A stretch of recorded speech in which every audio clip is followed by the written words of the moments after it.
The biggest challenge of the Nigerian electorate is ethnicity and religion. The people who defended Jonathan when he wanted to remove fuel subsidy are the people who are attacking Tinubu for removing fuel subsidy. The minimum wage in Nigeria cannot fill the tank of a Toyota Corolla. Corruption does not stop development. Religion does not also stop productivity. Indonesia is an example that corruption does not stop development. Why are they developing and we are not developing? Thank you so much for this opportunity you gave me to be able to interrogate our thought process and also be able to examine some of the assumptions we have. We've discussed development from different aspects. We've discussed how it's connected to history. We've discussed how it's connected to culture. We've also discussed the issue of politics. Listen to it with open mind and share with your friends.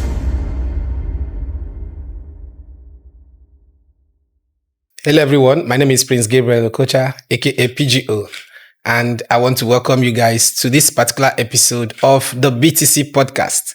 Today in the studio, we have with us someone I'm sure every one of you out there will find amazing. But before I introduce him, I'd like you to quickly click on the subscribe button if you have not subscribed to this particular channel. And make sure you click the like button to like this video. That's how you tell the algorithm that you are truly interested in the content and also to help it go viral, all right? Also click on the share button to ensure you share this with a friend, someone on social media, maybe WhatsApp, Facebook, Twitter, Instagram, any social media platform of your choice, all right? So that they too can learn from the wisdom of our guest on this particular episode. So coming back to our guest, we have with us in the studio someone who is widely regarded as an intellectual all over the world. I'm talking about a seasoned journalist, a social commentator, someone who has studied history, global activities, someone who is deep into culture, African culture, global culture, and several other things that I'm sure you will find very interesting. Lest I forget, he's also a car lover. I'm talking about Kelechi Deca. He's in the house today. Thank you for joining us, sir. Yeah, it's my pleasure. Thank you so much for having me. It's an honor to have you in the studio. I appreciate it. Thank you so much. Yeah. You have spent many years observing power, policy, and the society at large. What single truth has journalism taught you about the human nature, about us as a people? I think there's one of the most widely regarded journalists in America that says something about that journalism is writing history in a hurry. And when I walked into this place, then I saw the BTC, before tomorrow comes. Yes. And you're saying about, let's talk about today before yes. tomorrow comes. And I've been a student of history, cultural, economic, and traditional history. So I've focused on bringing the past to the present for the sake of the future, because everything is connected to everything in me. But it takes someone who understands pattern recognition to be able to connect the dots. Until you understand pattern recognition, you won't be able to connect the dots. And the world we live presently now,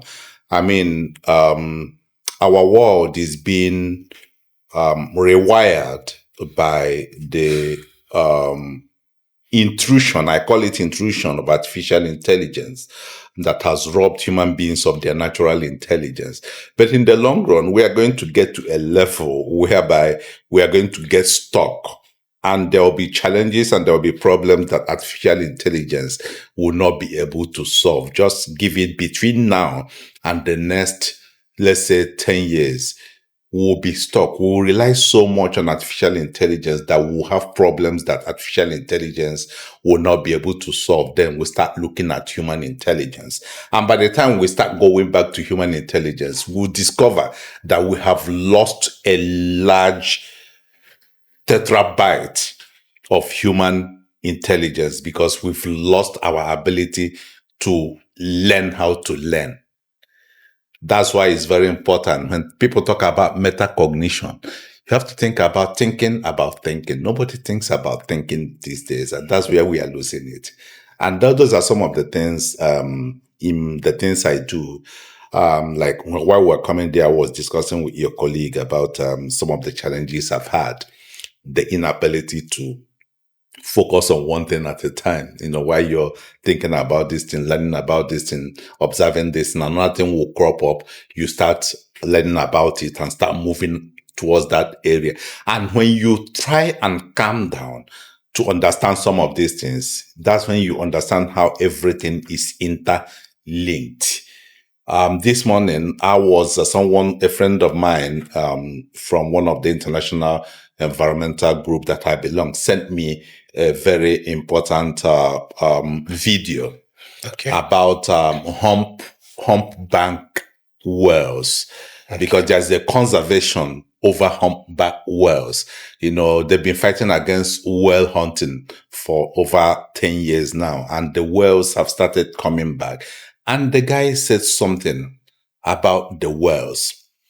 When the whales eat and they poop, the poop from the whales are the things that provide food for the bottom feeders. And the bottom feeders are the krill, all those tiny, tiny krill and tiny fishes that keep the ecosystem going. And without them, the seas start dying because the middle feeders feed on the bottom feeders. And if you don't have the bottom feeders, the middle feeders will die. And if the middle feeders die, the big feeders, which are the whales and the sharks, die. That's how everything is connected to everything.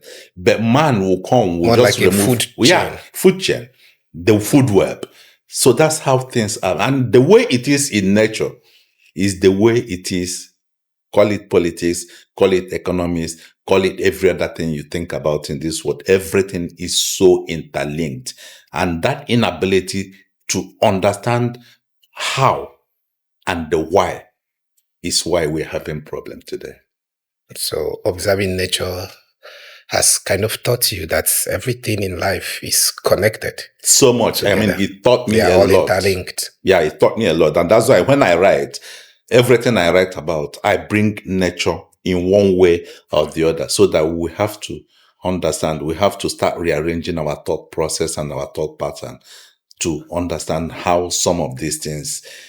Or was it 2 days ago, I was discussing with a friend, we are looking at how we design, when you come, architecture. Yes. One of the, I forgot the name of the man who is regarded as the father of architecture in the world. He said that form follows function. When you hear form follows function, it might not make meaning to you. It started in architecture, but it's everywhere, even in automobiles. Yeah. I mean, when you have a car, okay, take for instance, if you have a box design, like the Mercedes-Benz Wagon, which we call the G-Wagon. Yes. It's a box design. But being a box design makes it also face the challenge of aerodynamics.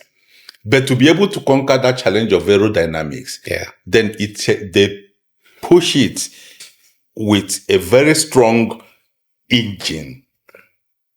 Some comes with a V8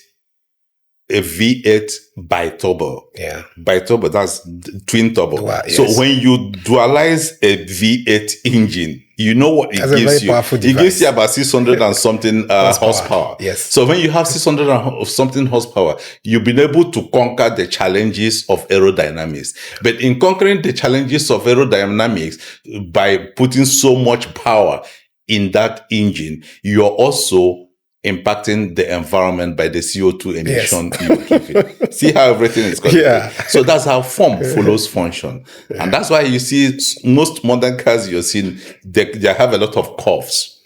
in their design. They're doing away with the boxing. They're doing a lot of curves. Like But mine, the GLE 53. yeah, all of them curves. Yeah, what the curve does is that, I mean, if you study physics, you know about aerodynamics. It helps the cars. It helps the vehicle to move. Yeah, with through air, slicker through air. And there's the drag effect. It reduces the drag effect. So when you have some of these things, form follows function. So when you see a car design and they just bent it like this and they do it like this, people say, this is just fancy. It's not fancy. It's doing a work. If you don't understand the work it's doing, you won't know why it is there. It's also the same way with design houses. I've been asking a friend of mine who's an architect. I asked him, I say, what is wrong with the Nigerian architects? Why are we living in tropics and now we're designing houses with tiny, tiny windows? I mean, what are we trying to achieve? You live in the tropics. Recently. Yeah, you live in the tropics. Now you're coming out with these houses that has tiny, tiny, tiny, tiny windows, and you don't have electricity. I mean, if you have electricity, we say, okay, you'll be able to power it. The airflow within the houses are going to be, but there are no movies. So we see some things, everybody start copying it, but nobody's asking, why are we doing this? And also you find out now that even in our paintings, house paintings, now people are going with houses with darker colors. If you travel across North Africa or travel across the Arab world and all this kind of, you find out that most of the houses are white color. You ask them, why are the houses white? It's basic physics. Yes, it's basic physics. Yes, but how can you live in the tropics that you have temperature that gets up to 40 degrees and your houses are in dark gray colors, absorbing heat, and you don't have the electricity to be able to dispel that heat inside? Something is wrong. And when something gets wrong with a society, it manifests in everything they do. Exactly. So because somebody who is rich just say, this is the way I want my house to be, you will build it, and everybody is just copying, and you're copying ignorance. So when ignorance is on rampage, it affects virtually everything you do in the society. That's how everything is connected to everything. Yeah. I, for one, have never really liked the idea of the modern designs that we are coming up with, especially in terms of the windows, because I've always wondered, how will these people cope with ventilation and also the dark colors, the attraction of heat, the trapping of heat and all of that. So tomorrow you see the person suffer from one thing or the other as a result of everything going on in the house that he doesn't even know that is coming from the house. Okay, so was there a defining moment, that in your journalism career, was there a defining moment that made you switch from just reporting events, as they happen, to switching to writing about culture, global culture, and several other things that you write today, the social commentaries that I see you write today? Yeah, basically the history, the traditions of people, and all of that. Yeah, I have a background in international languages. And I've had the opportunity to travel to 78 countries of the world. Interesting. And 78 countries. Yeah, 78. And I tried to, one of my major expectations in life is that before I die, I will travel to 100 countries. So I have about 28 too. Yes. Yeah. COVID cut it short because within that COVID, I lost opportunity to do about 7 countries, which means I would have done up to 80. Yes. But that's just by the way. But something I do is that when I travel to a country, because of the things I do, I basically write on human development and also basically economics, economy, public policy and stuff like that, because I've covered the United Nations for 22 years. United Nations General Assembly for 22 years. I've covered the IMF World Bank for 25 years.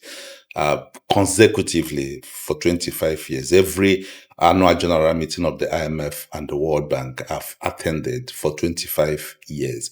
And I've covered the African Union for 26 years. Every That's interesting. African Union Health Success Summit I've covered for 26 years. So I can tell you, I can give you every minister of finance and every central bank governor of about, let's say, 120 countries in the last 20 years I've had personal interaction with. So over time, meeting people also helped me to delve into another area, which I call culturenomics. It's a branch of economics presently, but a lot of people don't seem to understand. There's an intersection, there's a nexus between culture and economics.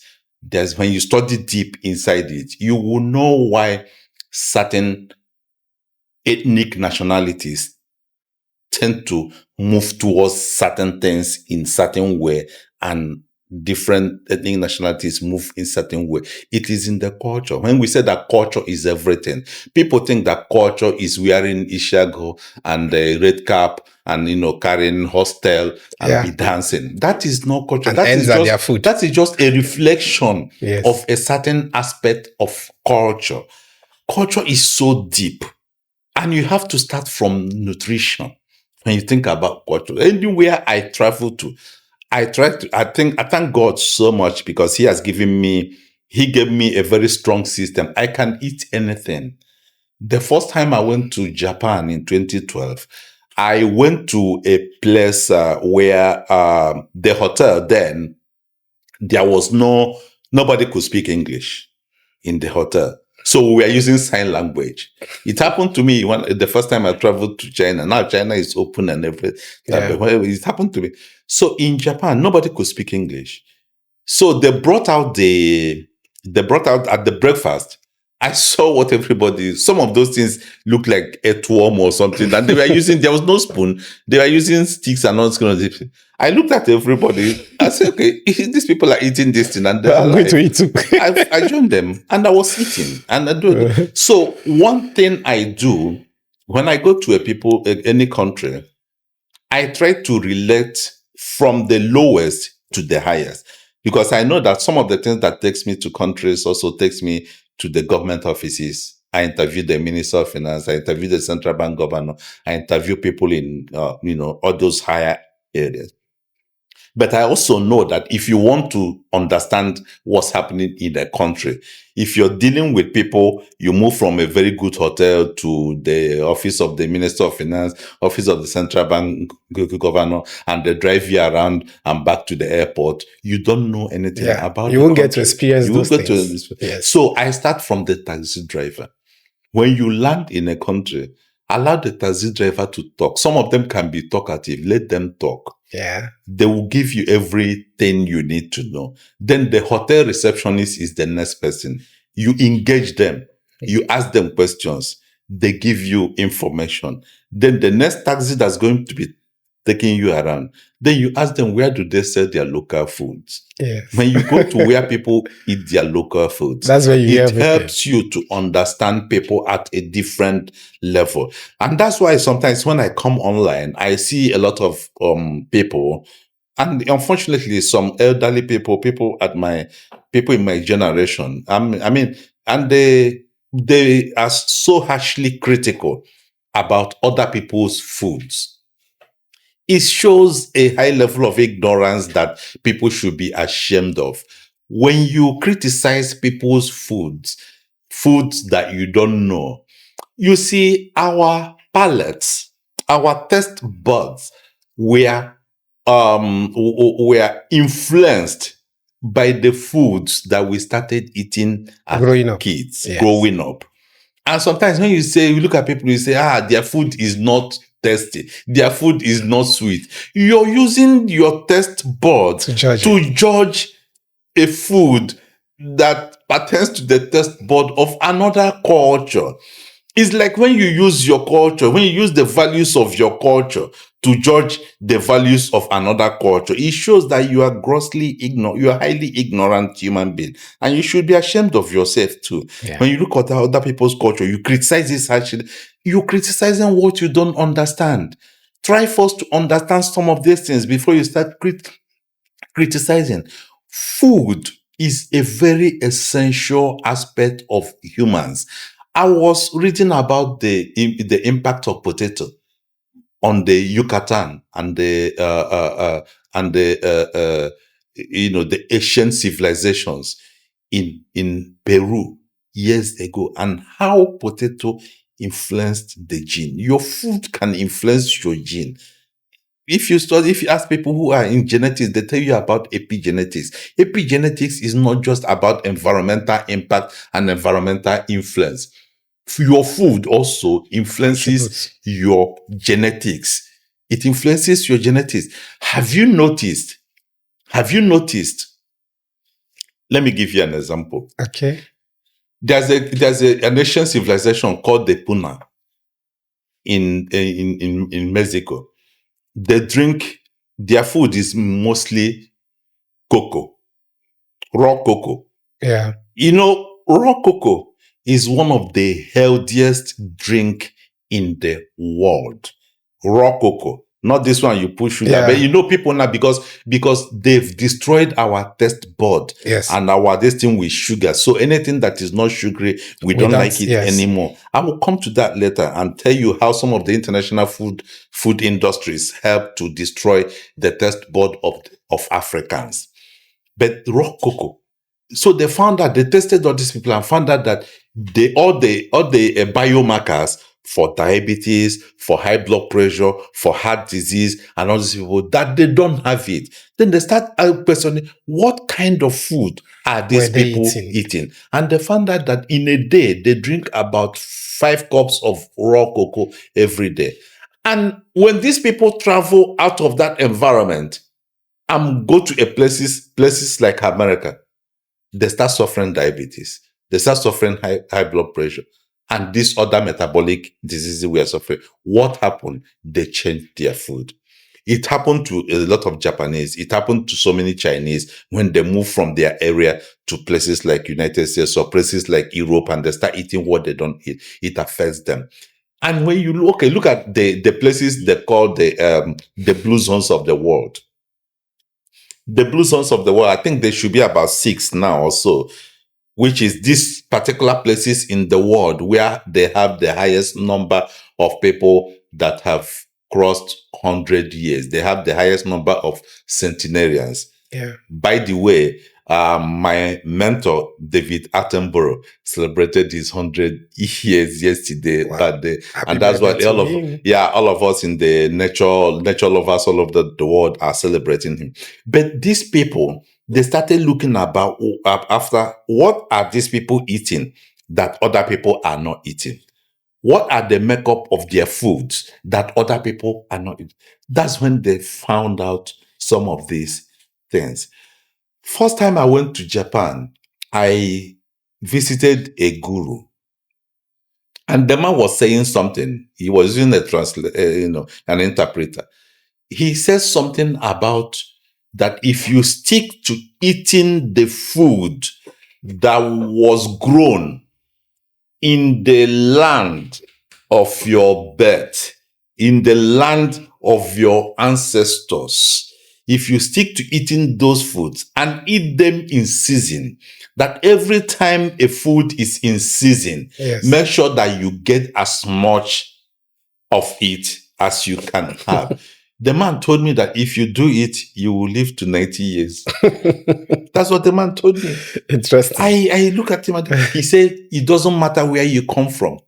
He said there is a connection between you, your health, and the ground where you were born, where you come from, and the food that grows in that ground where you come from. So those are the things that made me to start studying and start digging about culture, culinary culture, how food affects our culture, how we eat the things we eat, and how what we eat sustains us to a certain level, and how immediately we introduce foreign foods into what we eat, we start also having foreign diseases. You look at Nigeria today, I mean, you ask people some of the major challenges, health challenges, you discover everybody, the level of kidney failures, the level, high blood pressure is no Liver more part of it, and those issues, kind of thing. Liver diabetes. issues, the level of prostate challenges, everybody is having all sorts of things. And when you cancel the food input of that problem, you will know where our challenges are coming from. So when I travel, I study people's food. I enjoy the food with them. And nothing opens doors, for a stranger than language and food. And when people offer you their food, Yes. even if the food is not as the taste You are used to. you are used to, don't allow it to show on your face. Don't allow it to show on your face. No matter the situation, don't allow it to show on your face. Even if you have to pretend about it. You need to pretend. It's very, very important. Okay. You need to pretend. That's part and parcel of tribal knowledge. You need to pretend and get used to why you're eating it, why they're offering it to you. You can visit, a Japanese can take you to a Japanese restaurant and they serve you sushi. Some are as expensive as $500, $800 per serving. How can somebody spend up to $500 for you, and you're telling the person that but this fish no done now? You say this fish no done now. Which kind this fish no done? That's over $800. Somebody is showing you. No, you don't say that. Keep on taking it. You can even request for pepper. If you're being a Nigerian and being an African, request, let them give you some pepper. You sprinkle it to make it palatable for you. Yes. But enjoy it. It's part and parcel of that. You have to be open to other people's culture, other people's ways of life. That's the best and only way you can understand them. And that's where that influence to start studying culture, yes, tradition, culturenomics, and history. Okay. If you want to understand the history of a people fully, understand the cultural history, understand the economic history. Because when you understand the history of of survival, which is their economic history, then you also trace it to the history of their culture to know why they were able to get to where they are today and what helped them in that journey. That's interesting. That's interesting. You made mention of illnesses, health conditions that you've seen prevalent in some cultures from your travels, and some that is almost non-existent in these cultures. So I'm going to come back to that because you specifically mentioned prostrate, and I'm going to, talk about that later on. But when you look at journalism today, in our world today, especially in the Nigerian scene, is there anything you see wrong with it? Does journalism in Nigeria really seek to inform people as you are doing today? Or is it just there to entertain people's emotions and all of that? Because we don't really have so much people coming from this angle of journalism, which you are more focused on. So what do you think about that? Okay, let me give you a background. Okay. I started reading newspapers at the age of 5. That's when my father introduced me to reading newspapers. That's nice. I would think it's a privilege.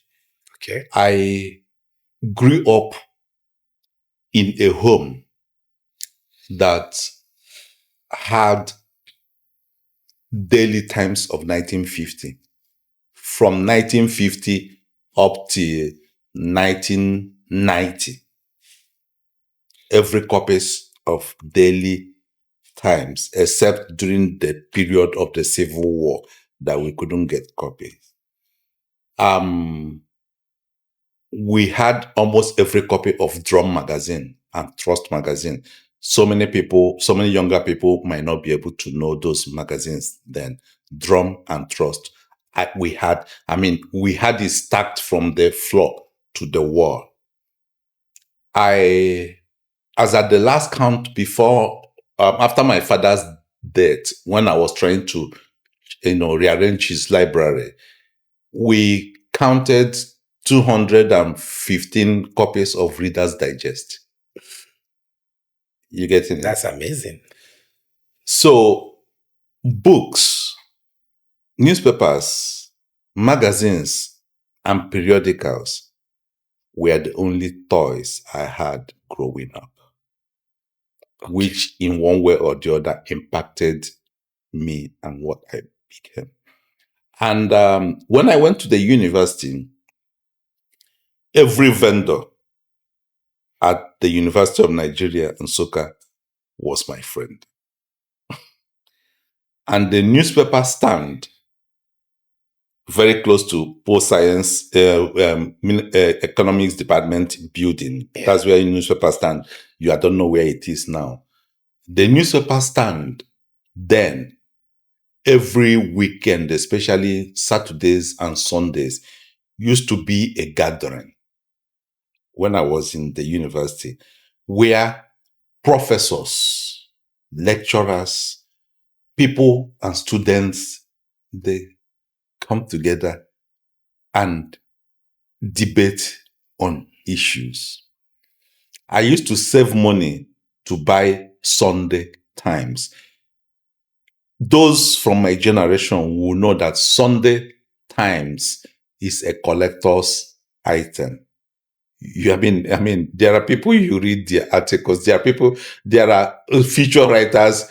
When you finish reading it, yes, you might not need to go back and start reading the use of English. These are people and their Uruguayan. Some of the people you think about in Nigerian journalism, when you hear about them, when you read about the things they wrote, you will be so. There are some features you read. You just stop yourself from finishing it. You want to just internalize it. Yeah. Then you start reading again. In my first year, I was taught the use of English by Professor D.I. Wong. So these are some of the privileges that also shaped my background. I used to tell people, I said, geography is destiny. People who follow me is destiny. Yeah, people who follow me always hear me say about geography is destiny. Can you elaborate on that? A lot of people argue about it. Okay, let me give you an example. If the voice of God, if a young girl is born in Nigeria today, and there is a prophecy, and we know that this prophecy is the voice of God, and that prophecy said that this young girl is going to be the next Serena Williams. That's in tennis. Yes. The prophecy has gone out concerning that girl. But that girl was born in Nigeria. Nigeria is a country of a population 230 million people. Nigeria does not have up to 10 standard table tennis courts for 250 million people. They don't have.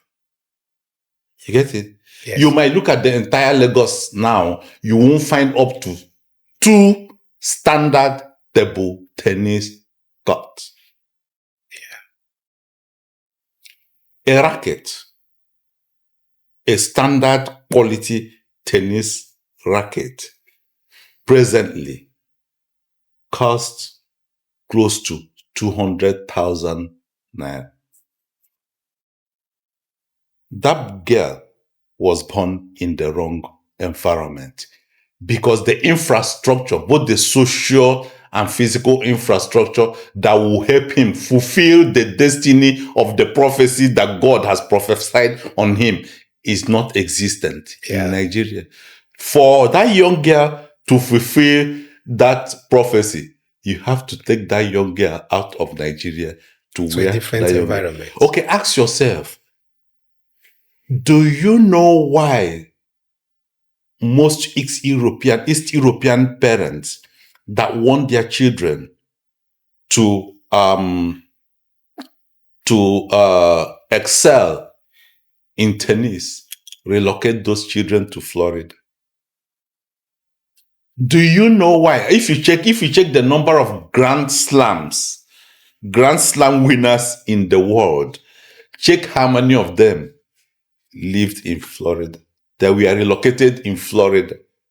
What is it in Florida? What does Florida offer for a young tennis player that other places do not offer?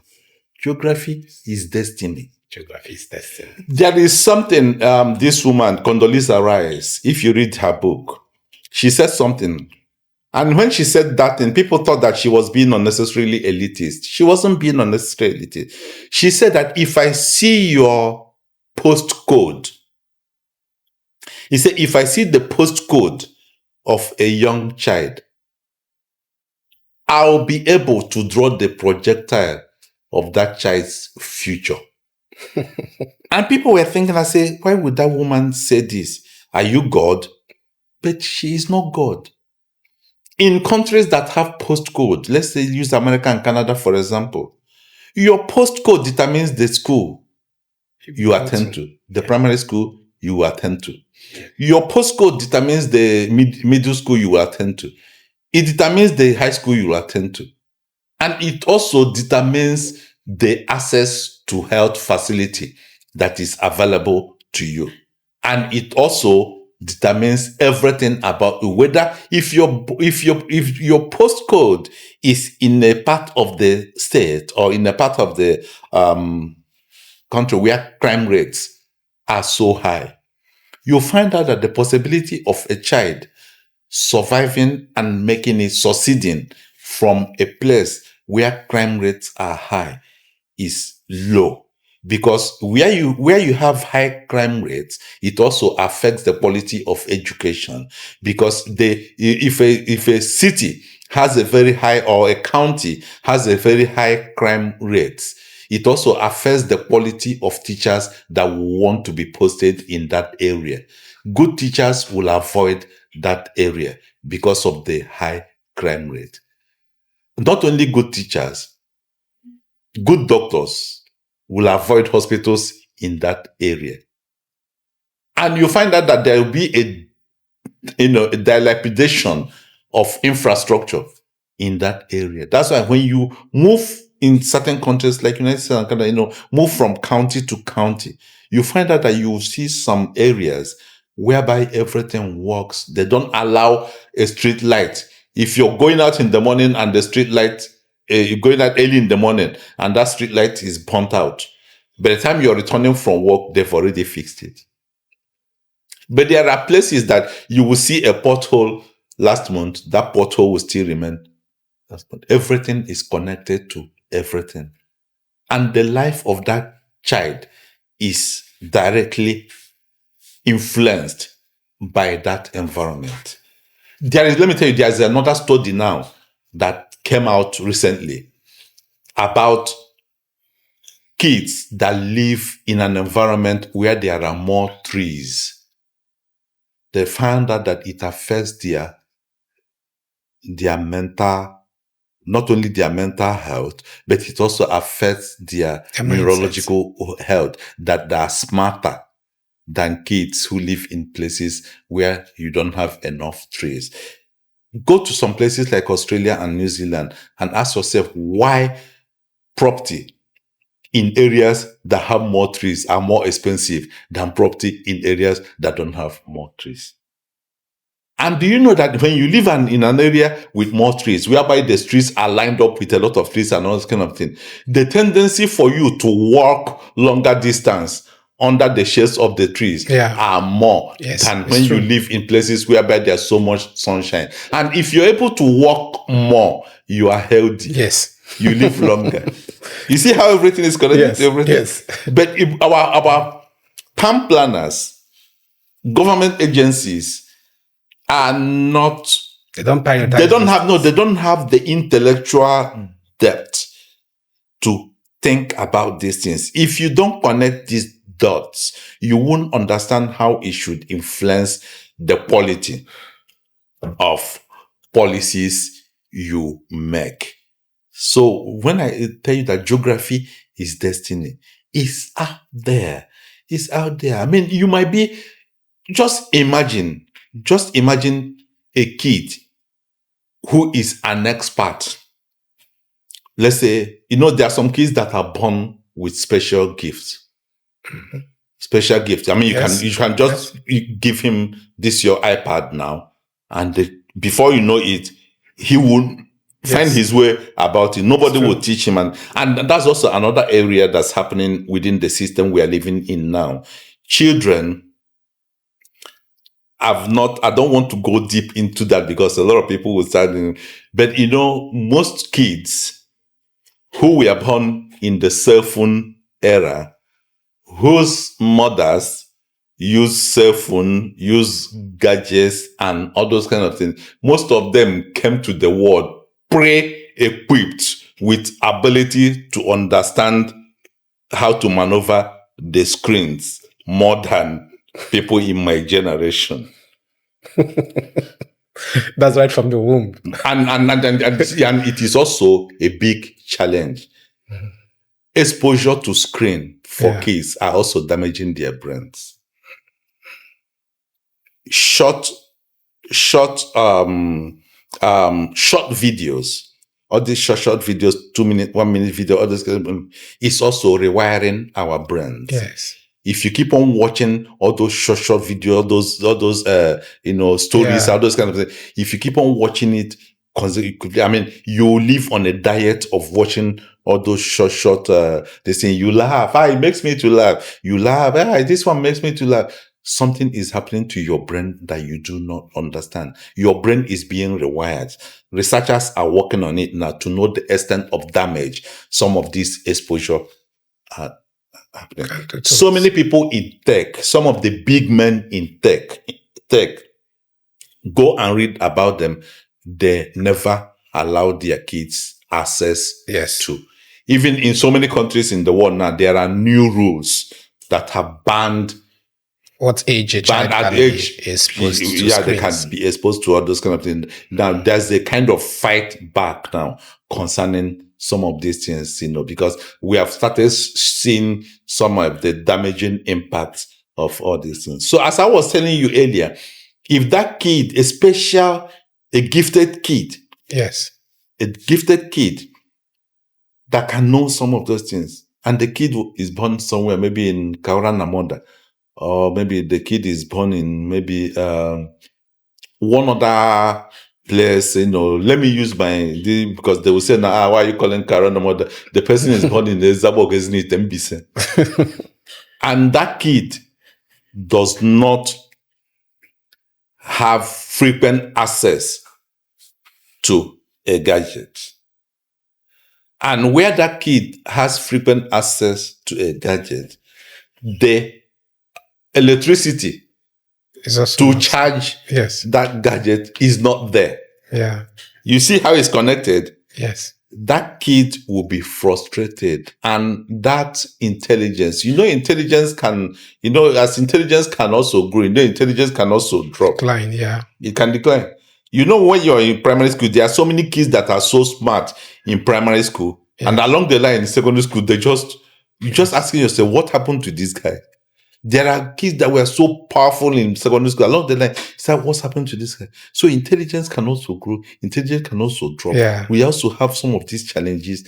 So that's how geography impacts everything we do. Where you were born, is your destiny is tied to where you were born. And that's why when you move people from certain geographical location to a different geographical location, and they get exposed to certain things, it impacts, it rewires, it changes. That's why when you read about the biographies and autobiographies of so many great men, you will pinpoint at a particular time when things started happen and things started changing. Yeah. Even read your Bible. Read your Bible. If Abraham had remained where he was, he wouldn't have fulfilled this. Even Isaac. Several of them. Yes. So there was a time when they got that instruction and say, leave the land of your ancestors and go to so and so place. And you find out that the fulfillment, even Joseph had to be sold into slavery to fulfill his own destiny. Yes. That's geography. That's how it works. All over. It's all over. So that's how it works, whether it is in school, whether it is there. Then you go to we ask yourself a question about, is it good to have a good school with bad teachers or bad teachers and good school? Which one impacts a child more? Those are the things nobody's talking about it. But let's leave that for. Let me take you back to the prostrate you made mention. Yeah. So a few weeks ago, there was this viral video online from a medical doctor. Dr. Bassett. Yes. I'm sure you came across that video. Talking about how our ancestors were able to manage themselves, that they had less occurrences of prostate cancers and all of those things. So he attributed most of those things to them having concubines, multiple wives, and men ejaculating up to 21 times in a month. Now, from your travels, from your study of history and all of that, do you think there's an element of truth to what he's saying? Because you've traveled wide and you've seen countries where certain illnesses are prevalent and places where prostate issues are quite less. Do you agree with this? I think the issue of prostate, I think it will be so simplistic to narrow it down to frequency of ejaculation, because we've also studied. There are also other studies that are highlighting the issue of semen retention. Presently, now there are a school of thought that's developing studies about semen retention and the impact of semen retention in the health of men and also their intellectual fecundity and all those kind of things. But some of these things, when you're dealing with a human being, you hardly have a one size fits all. Somebody will come and tell you that his grandfather smoked and drank all through his life and the man lived 102 years. And somebody will tell you, my father was smoking and drinking and he died at 42. Like I was talking about David Attenborough. Yes. He said something about the genetic lottery. Genetics plays a lot of role in some of these things.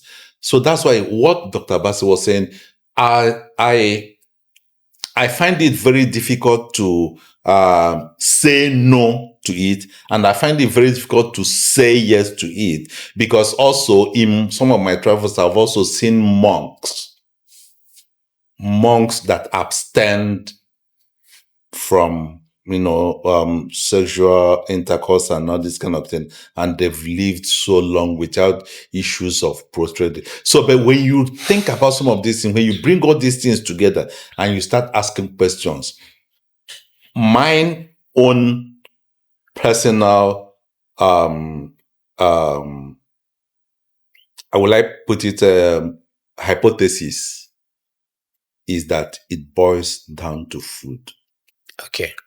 It boils down to food. I was studying about the issue of prostate. Then when I went home, I started asking our old people about it.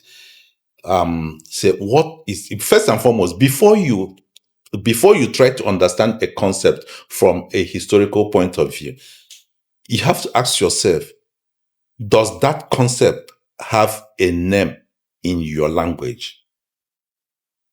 Like, if you don't have a concept that has a name in Igbo language. It means it is either that concept does not exist. It never existed in Igbo land, or there is something. So I asked them, and they said yes. One man told me that they used to have what they call mbachi ukun.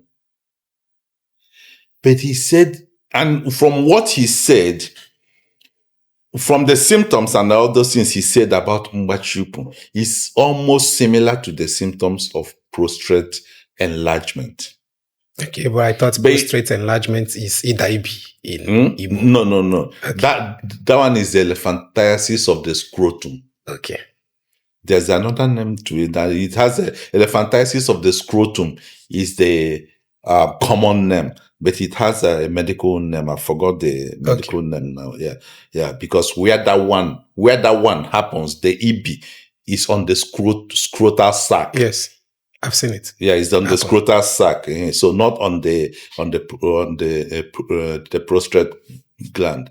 So he told me about it, but he also told me that time it's something that you will hear, people will hear about it, and everybody will want to know about it. It wasn't rampant. It wasn't something that's happening. Everybody, it wasn't. So I pinpoint food. Pinpoint food. And that's why, there was a post I made the other time, and it got a lot of people were, it got a little bit controversial. I mean, when I say that, a grown-up man has no business eating bread. I mean, you are grown up, you have no business eating bread. Not only a man, a grown-up woman, you have no business eating bread. Many people will drag you for this. Yeah, they did. But I mean, that post got over 700 shares. So if a post got over 700 shares, lots the of comments. eyes, yes. Yeah, so would have seen. And the issue is that I didn't just come out and say it. I went from the history of what happened to wheat. And at the time, what happened from 1960s, when wheat was genetically modified. And through the genetical modification process, they removed the things that made wheat healthy. The bran, the fiber, all those kind that made it healthy. And they infused other things that made it so that they can have bigger yields. And the thing that gave you bigger yields also made it dangerous for human consumption. I've seen a lady talk about this. But people don't understand some of these things. Yeah, and they say, they used to eat what of bread. When you travel to the Mediterranean areas, across North Africa, Italy, Greece, Malta, check the bread they eat. Germany alone has 3,580 something different species of bread. In Germany. A place like Finland, the Finnish bread is regarded as one of the healthiest bread in the world. But you know what? Somebody told me, he said that bread, that healthy bread, if you sell it in Nigeria, nobody will eat it. Because it is not sweet. Yeah. They won't eat it.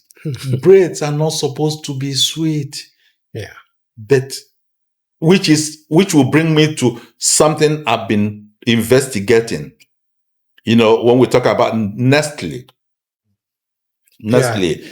about baby food, Cerelac and Similac and everything. When you get a tin of Nestle tin of Cerelac or Similac that's been sold in Nigeria, and get a tin of the one that's been sold in Europe, sit down and read through them.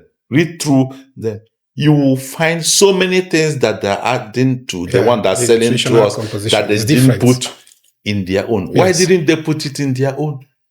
Yeah. These people have changed our taste buds. They've changed our taste buds. So when you go to a place like Singapore and buy Milo and bring it back. Because you see, when I travel, these are the experiments I've been making over the last 20 years. When I travel, I see a product that we have in Nigeria. I buy it. When I come back, I check. Yes. Do you know there was a time I bought scale? Weighing scale in my office. Then I will go and buy something, buy that Bonvita or this and this, and I will weigh it. And I found out that those, when they say 400 grams or so, that is not up to 400 grams. I was that crazy. Yeah. But that's what normal journalism is supposed to do. Yes. But if you're doing that and you're writing it, people will not be interested. People are interested in somebody who is shaking breast and shaking bum. People are interested in entertainment, on the spot entertainment. They just laugh and everybody roll on the floor and they continue suffering and all this kind of thing. Nobody cares about some of these things. But ordinarily, I could raise money, set up a mini lab, and every product on the shelf, we test it and say that this thing you say is here. This thing you said are part and parcel of the ingredients and contents. They are not in this thing. Yeah. Why are they not in this thing? Those are the things Standard Organization and NAFDAC are supposed to be supporting. But they are not supporting it. And the cost of running some of those things, you go and bring a chemist or go and bring all these experts to come and be testing that thing, is expensive. But ordinarily, in more organized societies, there are agencies, non-governmental agencies that focus on this so that they keep people accountable. They keep food manufacturers accountable. And when you keep food manufacturers accountable, you also influencing about the health challenges you have in a country. Yeah. And when you're able to reduce the burden of diseases, it impacts on productivity of the economy. Everything is connected to everything. Yeah. But when you live in certain countries like here, yes, let me take you to one of your viral posts. Speaking of your posts, you once made a post. That should be 5-6 years ago. You made a post. You said, I'm trying to quote it, but I may not quote it exactly the way you put it. You said the life expectancy of a country is connected to the value of their currency. They wanted to kill me. And you said, the reason Nigeria has one of the lowest life expectancy rates in the world could also be linked to our Naira being no. I mean that's the lowest. They wanted to kill me over that, but can you explain what you mean? It's all over. You don't need anybody. You don't need anybody to. Yesterday, or was it 2 days ago? I was doing something. Okay, let me give you an example. Yeah, please. The minimum wage in Nigeria cannot fill the tank of a Toyota Corolla. That's true. As of this moment, yes. Yeah, the present minimum wage with the current in Nigeria now cannot fill the tank of a Toyota Corolla. I mean, a liter of fuel in Nigeria now is about 1,400 or thereabout. Yeah, average 1,400. $1 is 1,385 or 1,385. No, 80 something. Yeah. Well, which means that 1 liter of fuel in Nigeria is selling for more than $1. What's the minimum wage? Average minimum wage in the United States of America. I mean, if you have somebody who works for an hour in United States of America and the person is paid, say, $16 per hour, and the person works for 8 hours, how much is that? It will fill a tank. Mm-hmm. Now, what they're selling fuel in America now, it has gone up. It has gone up tremendously. It's now presently is about $4.54 per gallon. But you know, America sells per gallon. Each gallon is 4 liters. So when you break it down, it's about $1.15 or $1.20. That's cheaper than ours, which is within the range. Yes. Within the range. But that is not it. So when supporters of government come and tell you that, in England, see, they're selling fuel higher than they're selling in Nigeria, they're missing the point. What is the point? The point is a man living on minimum wage in Nigeria, to what extent will that take him home? And a man living on minimum wage in United States or United Kingdom, to what extent will his take him home? The man in Nigeria, that minimum wage will leave him on the road. I mean, if you say you're earning, say, 150,000, and you have a Toyota Corolla, and you want to feed the tank, you want to make the mistake of filling the tank, and you use about 80,000 to feed the tank. When you use 80,000, how much is left how much is left for you to live? You won't be able to live. And the stress, the mental stress of thinking about how you're going to survive is linked to your economic stress. And if you have, let me tell you something with you. The other time, was it about 4 years ago when they did the first, either 4 years ago, when they did the first multidimensional poverty analysis of Nigeria? And they found out the level of people in Nigeria who are multidimensionally poor. You see, when we talk about multidimensional poverty, it's different from poverty. It's different from ordinary poverty. You see, let me give you an example. A family of 4 that is multidimensionally poor, and they have one of their kids that's suffering from malaria and typhoid. That kid is shaking. They're covering the person. They bring abo, give him the shaking, and all this kind of thing is there. If you send them 20,000 naira, do you think they would take the 20,000 naira to take the kid to hospital? No. They have not eaten. Yes. They have not eaten. They have to eat before they think about health. Yeah. So that's the impact of multidimensional poor. So when the value of your currency is below what you can live on to survive, your life expectancy will come down to the level of the value of your currency, because your life depends on what that value of currency is able to achieve for you, to put down on the table for you. The quality of food why do you think that everybody, most families in Nigeria, every time the Indomie. And why do you think that the politicians, when they go on all this their campaign, they buy cartons of Indomie or rice? Finish. Why do you think about that? People have been fed on Indomie. That thing is noodles, is trash. It's a health hazard.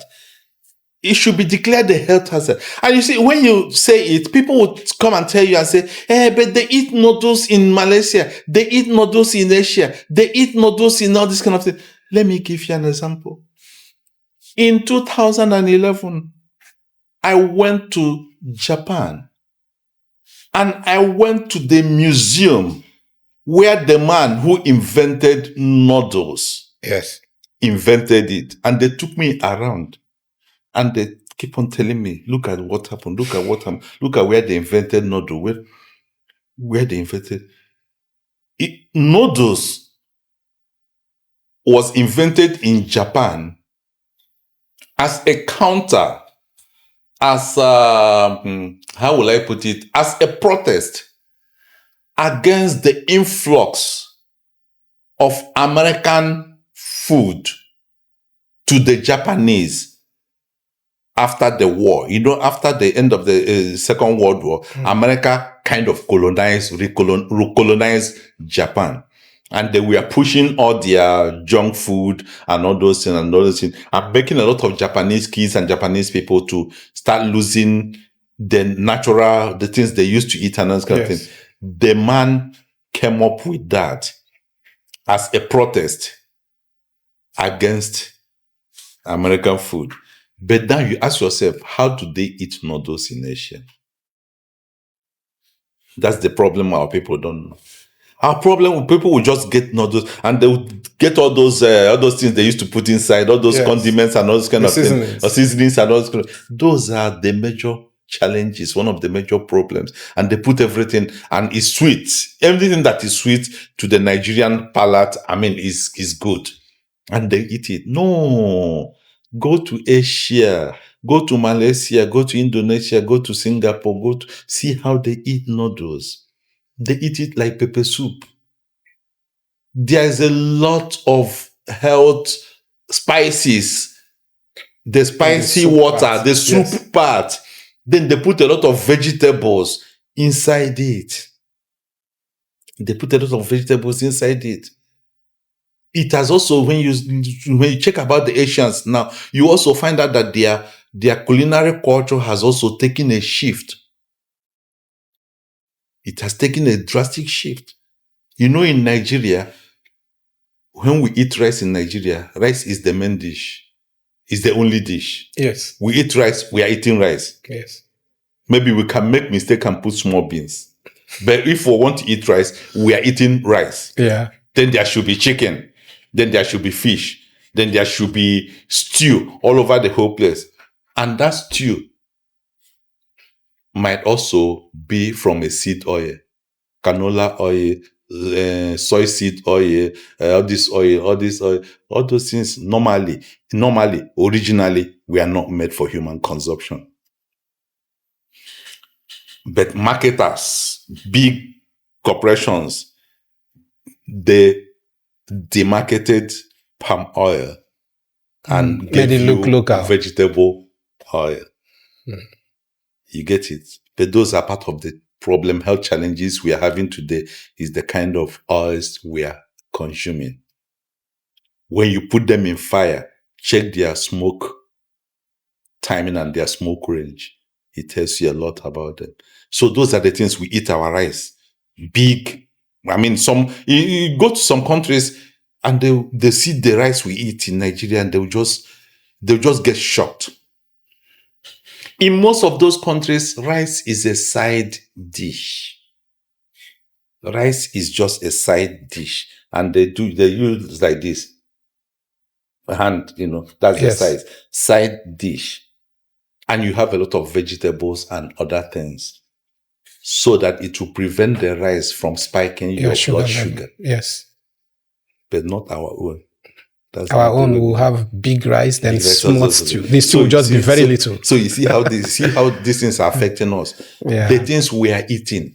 So if you're a man over 40 years, first, you've never gone to check your prostate antigen, those kind of tests. You've not done it before. And there are so many things, challenges. Yeah. Where do I start? Where do I start? Okay. So it's just the things, the food we eat. Yes. A lot of genetically modified food. These are highly processed carbs that are affecting every part and parcel of our being. And those are the things that are affecting our life expectancy and all this kind. Okay, so you write a lot about poverty. Do you think there is a relationship between poverty and morality, and as well as spirituality? Do you think there is a relationship between the three? Poverty, morality, and spirituality? Because in our part of the world, it appears as though the people who are more, should I say spiritual, or I don't want to use the word spiritual. Maybe let me use religious. Let me use religious. The people who are more religious, who have this moral code or something, are always poorer, than the people who are not. Now, from your travels and your experiences and your interactions with humans, you've visited countries where religion is not a thing, and yet they are very prosperous. Do you think there is a relationship between all of this? Are poor people poorer because you see, religion is not a problem. Okay. And every time I say it, people also get shocked. It's the same way I also say that corruption is not there. That corruption does not stop development. Yes. I've been saying it that I have a question on corruption. corruption does not stop development. Religion does not also stop productivity, economic growth. Let me give you an example with Japan too. Okay. I can give you an example with other people, other countries, but why I'm using Japan is that when you come to Human Development Index, when you think about people who have grown so high, who have reached the level of advancement, higher human advancement, they live at a level. Do you know you go to Japan, you won't hear any cell phone ring? Interesting. Yeah, people put their cell phones on silent because they feel that it is a kind of it is disrespectful for your phone to ring in the presence of other people, that you're disrespecting, that you are kind of you are disrespecting the space, the shared space. Yes. So they respect shared space a lot. That the majority of the people put their phones on silent. That is one of the only highly advanced countries today that kids still walk themselves to school. You see a 6-year, 5-year-old child walking to school on his or her own. You get what I'm trying to say. Yeah. Some of this I'm trying to say. They already have. They have a kind of, their level of politeness is to a fault that if you go there, it will take you 1 year or so to. I mean, there was a time the car manufacturers in Japan were thinking about removing car horn from the cars they sell in Japan because they find out that nobody is using it again. No, you can go and Google some of these systems. Not that I'm making them up. Yeah. They find out that people are no more using horn again. That they use horn to greet. Over here, they will almost blow your ears. Yeah, they use horn to greet. I mean, if you're stopping, you see your friend, you say, pam, just to greet. They're not using horn to warn anybody because everybody lives a life. Everybody is living and moving around, driving the way it should be. The way it should be. The way it should be. So we did a project, and the project, we hired some local Japanese hands, and I found out something, that in the negotiation, they said that there's a time they need about 30 minutes to go and pray. I said, pray, okay. You people pray in Japan. And it's a business deal. They look like me. They say, yeah, that's the break. The break. After that, they will have their coffee break. And one day, I started dressing them. They went inside a shrine. Every street, you see some shrine. Went there, put the incense, burn the incense. There is Shintoism. Shinto. They burn the incense and just there do meditation, sit down, do meditation for some of the, and I mean, the issue, if they tell you that it is 15 minutes, if they are leaving that place 1 o'clock, by 1:15, they're back. They won't, not even a second. They're praying. Is it not religious? It's religious. If you go to a place like Singapore, recently, when you want to grade about education standard, human development standard and everything, Singapore is up there. Even the other time they released that passport metrics, how strong a passport is. Singapore is there. But this is Singapore that when they had that federation with Malaysia, the Malay people, Malaysians look at them and say, no, we don't want you. Go and be your own country because you are a parasite. You have nothing. Do you know that Singapore imports sand? The sand they used to build, they import it. Yeah, their skyscrapers are. That's what I'm telling you because everywhere. I drove from the one end of Singapore to the last end of Singapore in 4 hours, 25 minutes. The country. But it is the most organized country in the world. They have the best airport in the world. If you are in Changi Airport and you miss your flight, you won't even know you missed your flight. You can stay there in 3 days, 4 days without missing anything. Watch the airport videos. You will enjoy it with them. So what I'm telling you, but they pray. Every office you get to, you will see one shrine that there's a candle. There's a candle. You enter an office, so you will see a shrine with a candle and with one neither Buddha, this thing. They put it there. And that's where they pray in their office. In their home, you will see shrines. Is it not religion?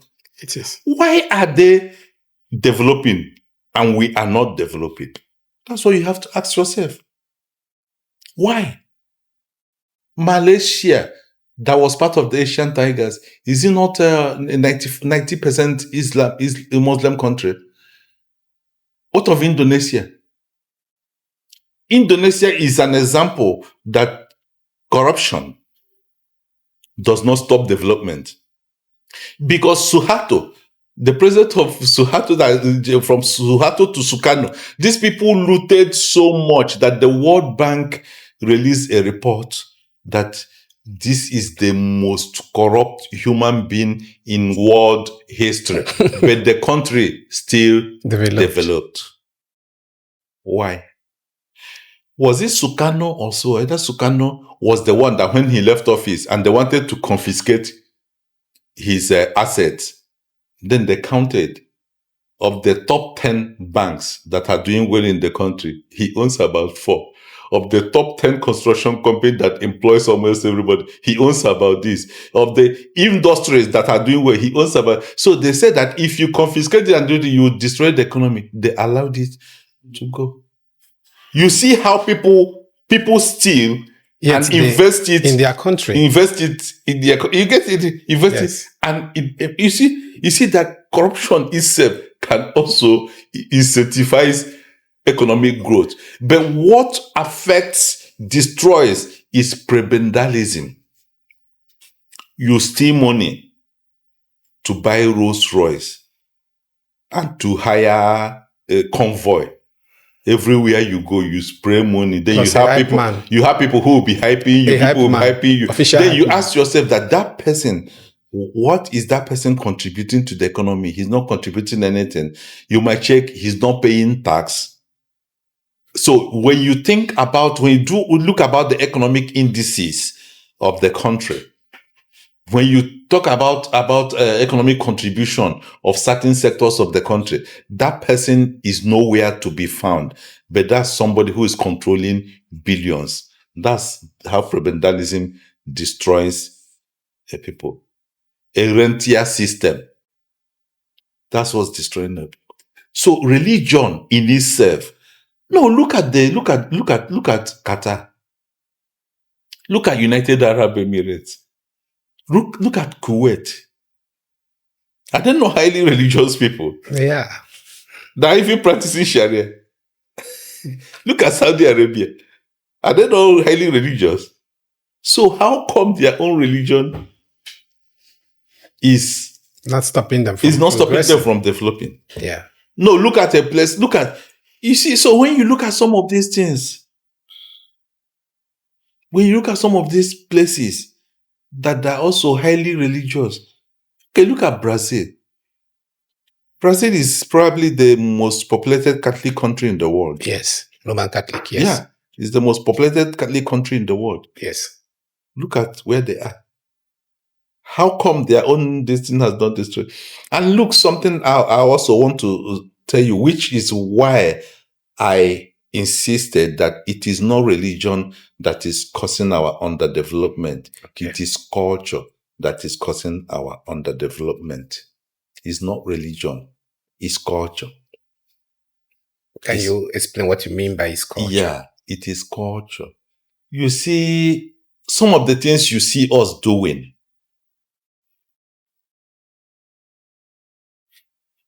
if you travel outside the country, the Nigerian that finds it difficult when he's moving out from Nigeria to stay on key at Murtala Mohammed International Airport, by the time he lands in Europe or North America or Asia,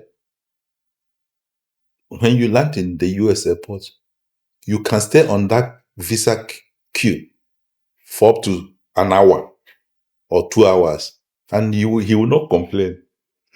Even now that everything is okay, there was a time that area, immigration area, when you land in the United States, they used to say there's no phone. You see, nobody will bring out their phone. But put it in Murtala Mohammed Airport and say there's no phone. They will fight you in bringing out their phone.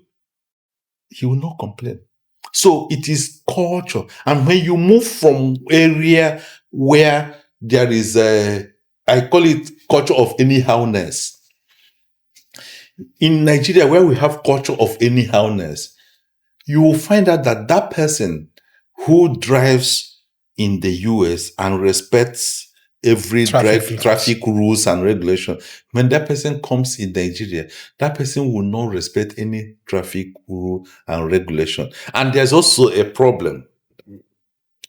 If you're driving towards a junction, there should be a stop sign. Even if there is no stop sign, normally you are supposed to stop momentarily in case there's another oncoming traffic and you move. If you try it here, the person at the back will hit you and they will tell you, why did you stop? Yes. And passers-by will support him. I saw it. You stopped. Mm-hmm. You stopped. You are the one that stopped. But they don't know that you're supposed, if you're coming into a T-junction, that you're supposed to stop momentarily.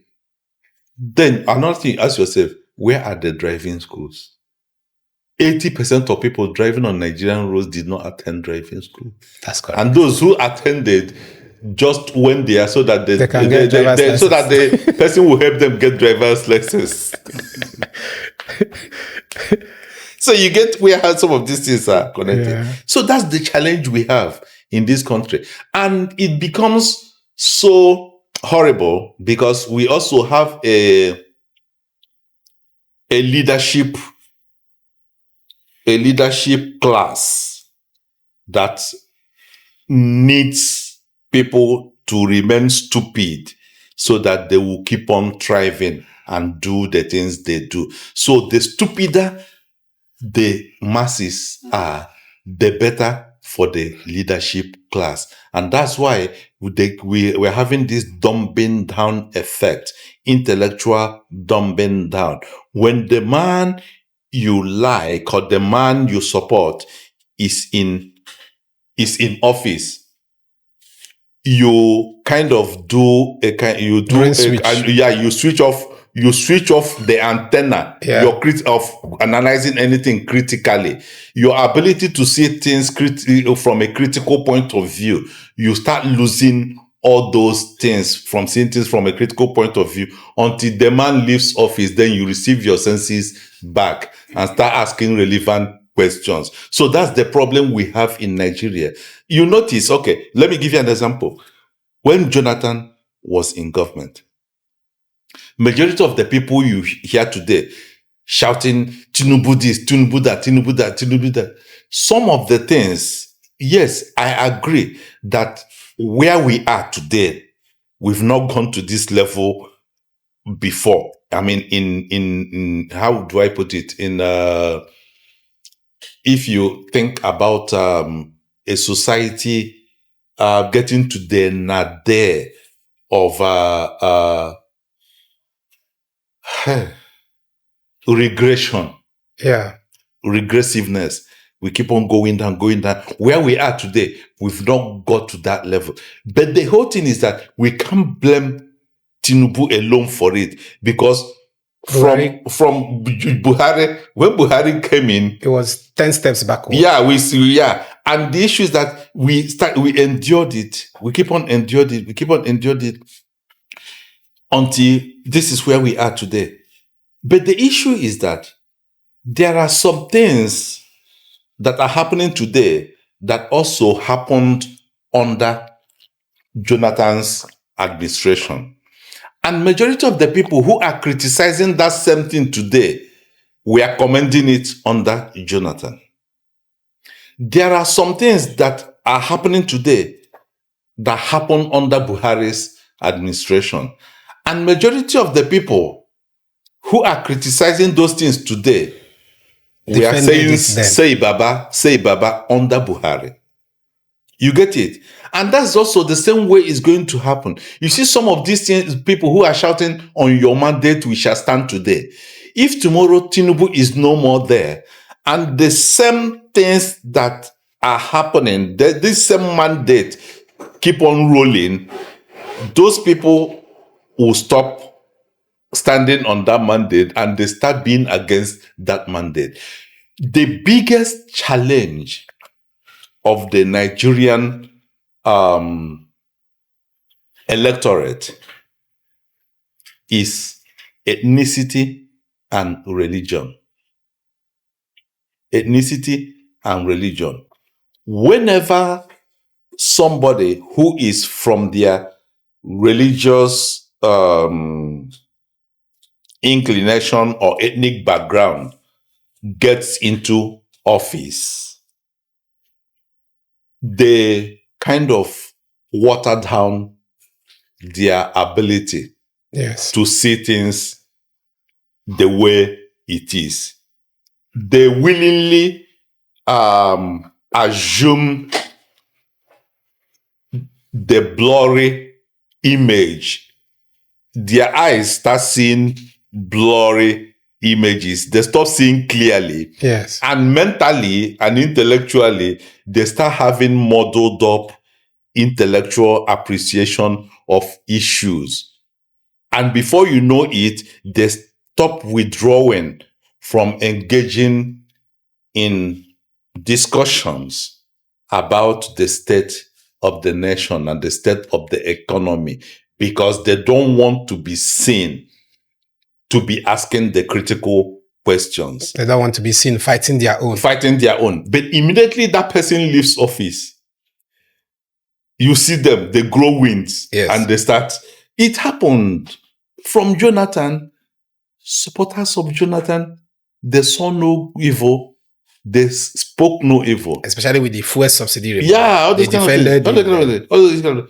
Then it came again. So what you have to ask yourself, the people who defended Jonathan when he wanted to remove fuel subsidy are the people who are attacking Tinubu for removing fuel subsidy. Yeah. But the people who attacked Jonathan and went to Ojota even protested and shut the country down for 1 week are the people who are keeping quiet over that thing they wanted. Yes. So you see how Nigeria is. That's the biggest challenge of being a Nigerian. That inability to ask yourself, am I in the right place? If the man who is in Aso Rock today leaves Aso Rock, is my idea, my concept, my understanding of patriotism, will it change? 90% of Nigerians, their patriotism is tied to the person in Aso Rock. If that person is from their ethnic nationality or from their religious, they share something with that person, they support the person. If that person leaves, they become unpatriotic.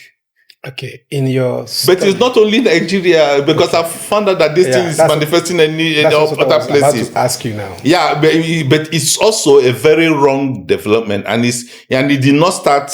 It started of recent. I mean, where you have, see what's happening in America, that kind of thing. Yes. People support somebody, even when that person is not, they can't come out openly and say it. You see, in some parts of Europe, is also happening in some parts of Europe and those kind of things. So that's where, but the encouragement or the assurance some of us also have is that some countries still have human beings who think like human beings. I mean, you try that in South Korea, you are in trouble. You try it in Japan, you are in trouble. Their democracy is still at the highest level. And in so many parts of Europe, their democracy is still at that highest level. Speaking of they democracy, uphold it. See what happened in UK. Okay. UK election, they just did the local elections yesterday. The people expressed themselves. And when you look at the result, you found out that it was a kind of a vote on the prime minister and the Labour government. Do you really think Nigeria is practicing democracy today? No. Nigeria is not practicing democracy. Nigeria is not. We are just practicing civil rule. We are not practicing democracy. We are practicing. But the thing is that presently we've never had it this bad.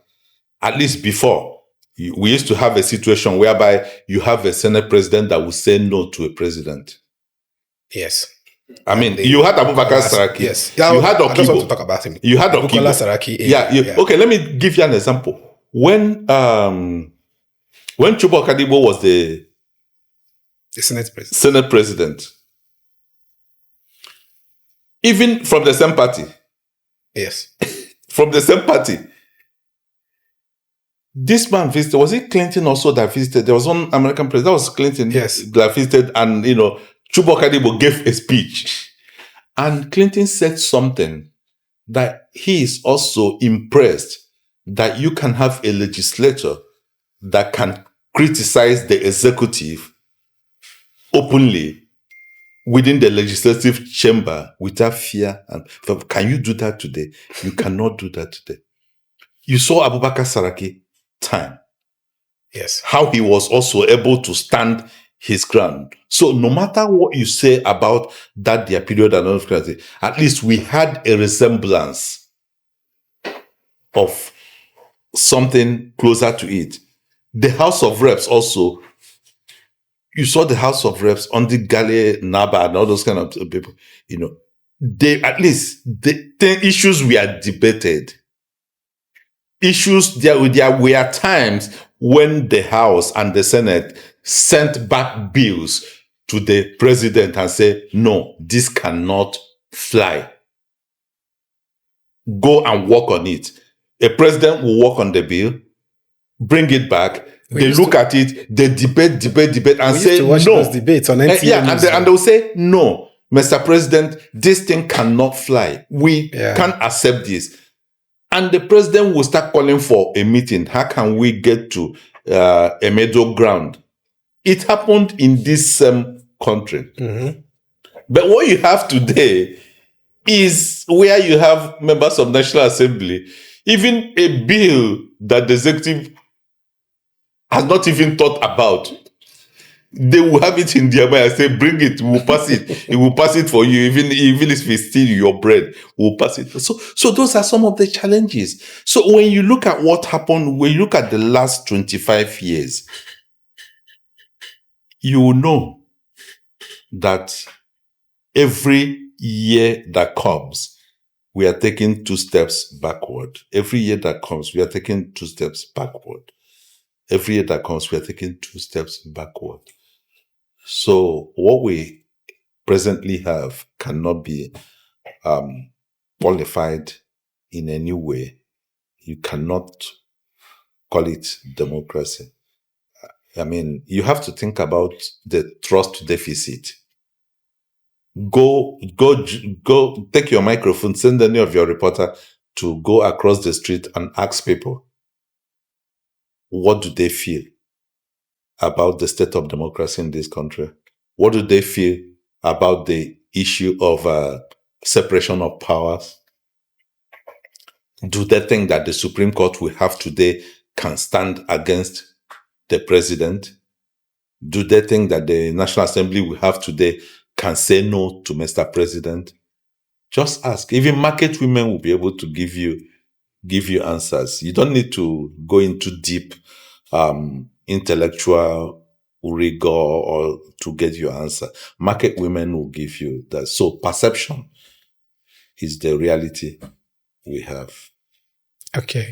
In your history, in your study of the history of nations, is there any country that has had the kind of problems that we have today in Nigeria and that has been able to solve it, that you can look forward to, or maybe you can look up to and say Nigeria should, Nigeria can solve their own if they can emulate this country? Is there any country like that? There are so many countries. When you study the history of different countries, you will discover that at every country that's been able to stand its own today, there was a time in their history when they had challenges, when they found out that this thing is no more going. And when you look at Brazil, as at the time Ricardo came in as a finance minister when he launched the Plano Real. And they say, this one is going to do this one. But that Plano Real laid the foundation for the industrialization that took off in Brazil. Even Augusto Pinochet, as a dictatorship, got to a level that he had to allow intelligent people to run things. And that was when they brought in the Chicago boys. They brought in the economists from the University of Chicago, Department of Economics, University of Chicago, to come and sit down and think about how can they redraw the map of this country. And that decision launched Chile from a backward economy into the Organization of Economic Cooperation and Development, into an advanced nation. Chile became the first third world country to leapfrog, without even being a second world country, leapfrog into that level. It is OECD country. That was true. It takes. When you study the history of South Korea, there was a time the country it got to the neck. How are they going to do? That was when General Park came in. General Park was a military man. And that also brings me to that belief that a country does not need to be democratic before it develops. A country can develop under an autocratic, under a dictatorship, and under any system of government. You don't need to be you don't need democracy for development. Chile is one. They didn't need democracy for development. South Korea is another one. It was General Park, whose daughter eventually became the disgraced president of about 3 years ago or so. That was because of one corruption issue. General Park was the man who brought in the chaebols. The chaebols are the Lucky Gold Star, which later became LG, the Samsung, the Hyundai, the Kia, the Woo. What did they do? They brought in the private sector, and government supported them into different sectors of the economy. Maybe when you're in Nigeria, you hear about the Woo. You only think about car. In as much as we don't have it here in Nigeria, you think about car. But when you go to Korea, then you see earth-moving equipment, excavators, that are the Woo. When you're in Nigeria, you see Hyundai, you think about car. But when you go to Korea, you see doors. They make doors also. Yeah, they make doors. They make furniture. You see toilet equipment that are Hyundai. They make everything. They design everything. They have even their earth-moving equipment ran Caterpillar out of South Korea. Excavators, bulldozers, everything. Hyundai. They're there. They have one of the largest shipbuilding yards in the world. This Samsung is not only about phones. Yes. It's not only about television. It's not only about electronics. Yes. You will see Samsung furnitures. You see different things. They're into different things. So it was what government did to support it. That was the idea. Obasanjo came in when they came with Transcore and some of those things to see if they would be able to lift some private sector participation to go into some of those. But the Nigerian factor came in.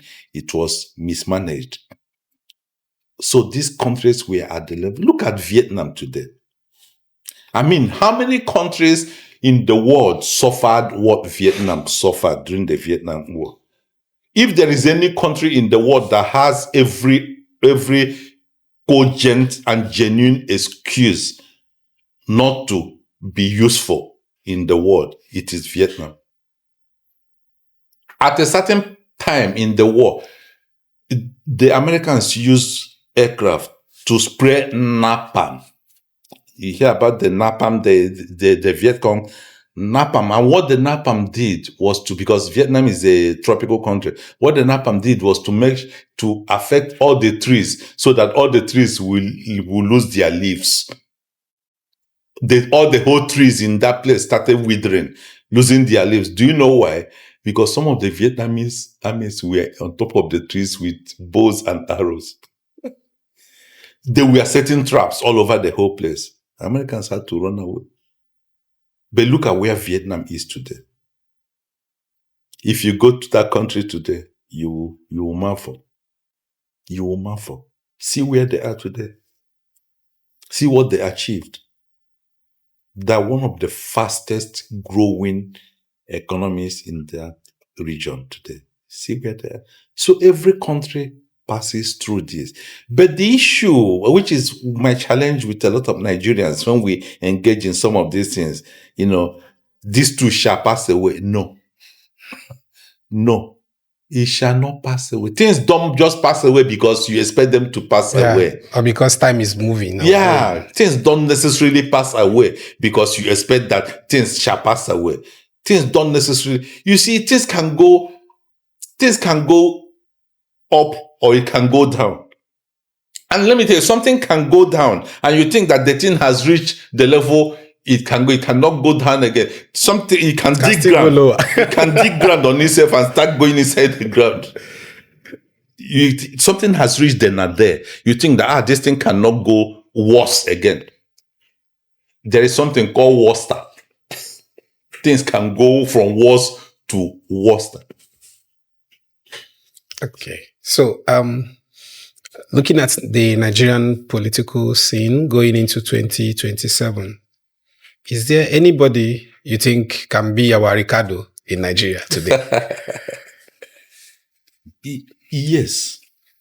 From your study of the candidates that are coming out for the presidential elections. Let me tell you, let me be clear about this.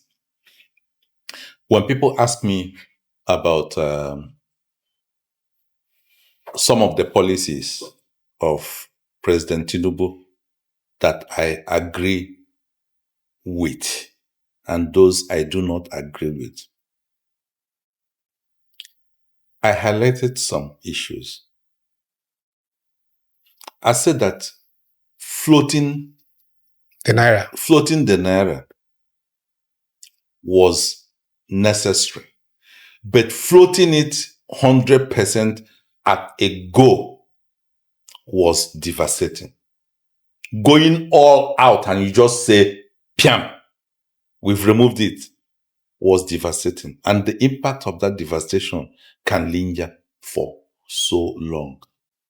There are so many policies. Maybe he was thinking, but I think, what's happening during that inaugural speech. I think he was just he came up or something. Yeah, he came up and said things that were even shocking to his.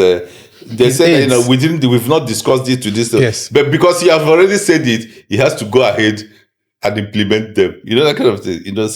So issue of fuel subsidy. The fuel subsidy became a siphon where some people were getting richer, and some people were getting poorer. Any government that was committed to correcting that anomaly would correct that anomaly. There was a time the former customs DG, that's Amadou Ali also, that's the former DG of Customs, said something in National Assembly. He said that he is the DG of Customs and they have surveillance of all movement of trucks across the country.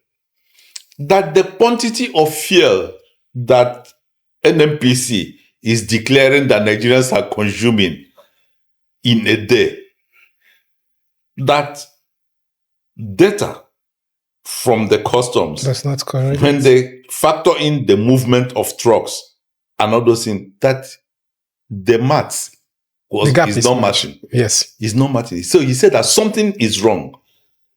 Either these people are inflating the number and use it to get subsidy. Yeah. Conduit pipe. Yeah. But nobody pursued that angle. So these are some of the angles that could have been properly pursued. And in removing the subsidy, removing it 100% was also an error. At a time you are floating the naira, doing the whole thing. Then you ask yourself, the people themselves. You have a country that has that almost 70% of your population are living under $2 per day. And you go all out with some of these policies that push them deeper and deeper into poverty. Okay, if the economy started growing, and by the time the economy started growing, the people who should enjoy the economy have already died. You get the issue. You get this. Yes. And you know what people don't understand about this thing is that death of individuals is not something that happened just in a twinkle. Yeah. A lot of people started dying last year. Yes. So when they stopped breathing, people say they have died. But they started dying last year. And from the last year they started dying to the day they stopped breathing, something could have happened or something could have been done to stop them from dying. And that's how the economic debt, that's how wrong economic policies affects people.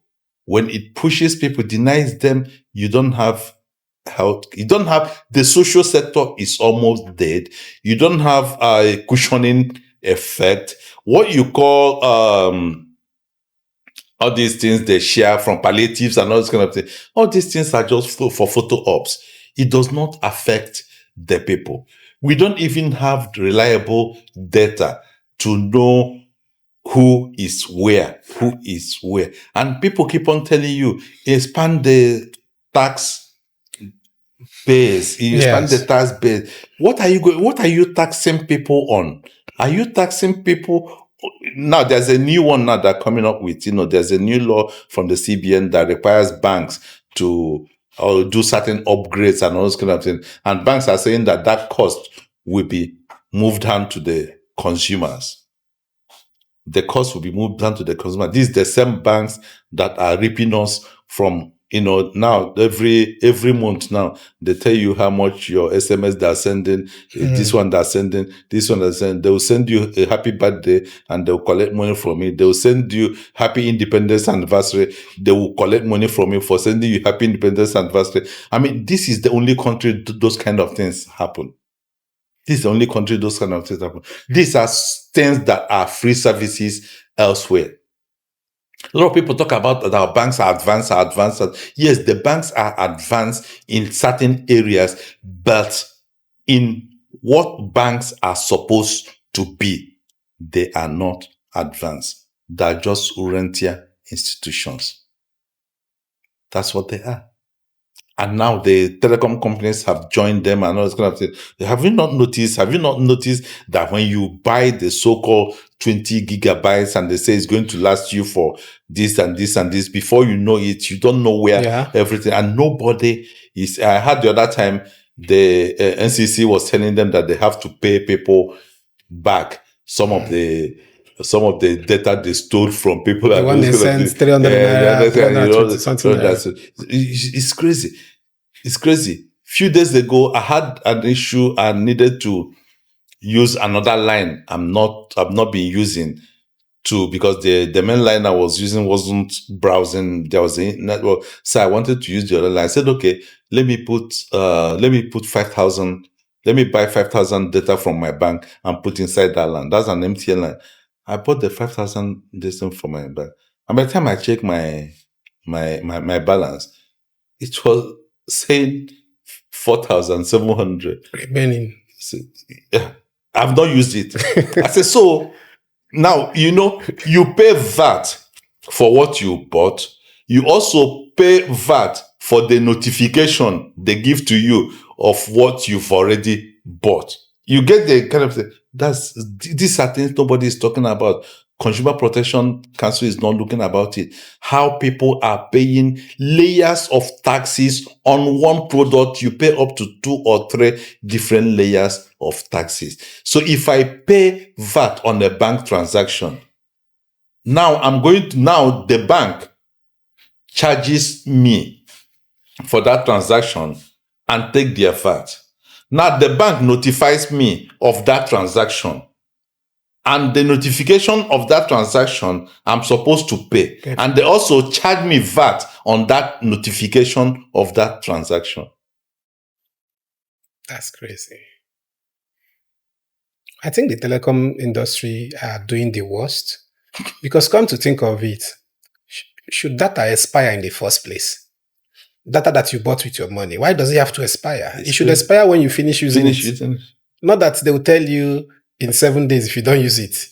Then you will now be under pressure to finish it. And if you are maybe occupied with something... But that is supposed to be rolled over. Yes, they'll just tell it as... It shouldn't even have an expiry date. It should be something... Yeah, because you're under pressure to finish it. You start watching rubbish. Yes, wasting it. So these are some of the issues. So, but coming back to the question I asked you about 2027, if there are people... There are candidates. Yeah. You see, what I strongly believe is that for a country to grow and for a democracy to grow, it is important, very, very imperative for the electorate to exercise their fundamental right to vote out a government that they feel the government is not performing. Even if the government that is going to replace, even if they are not sure about whoever is going to replace that person.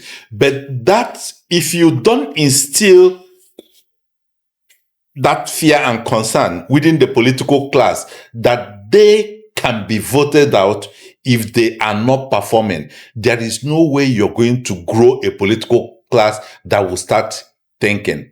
Remember it was Vincent Obulafo that said that whether Nigerians like it or not, PDP will rule Nigeria for 60 years, whether they like it or not. And Nigerians voted them out.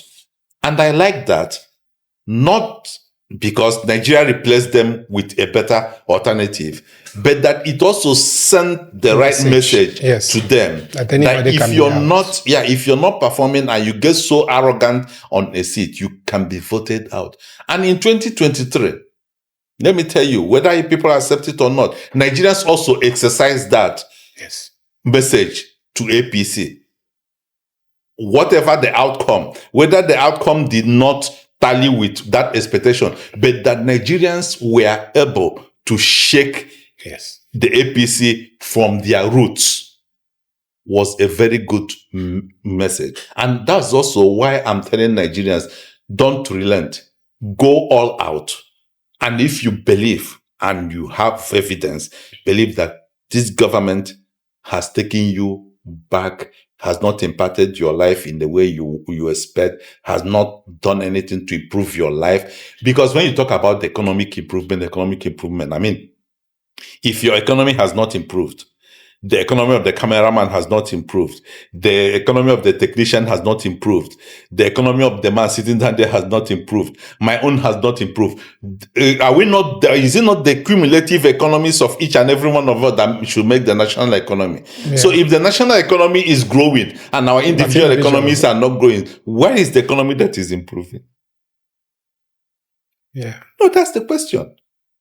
And when people talk about GDP, GMP, no, those things don't make any sense if the man, if the family are unable to put food on the table, if a family is struggling to pay their bills, a family that were able to pay their bills in 2023 and today they can't pay their bills now, a family that were able to send their kids to school in 2023 and they can't send their kids to school now because they can't afford it, then your GDP growth makes no sense.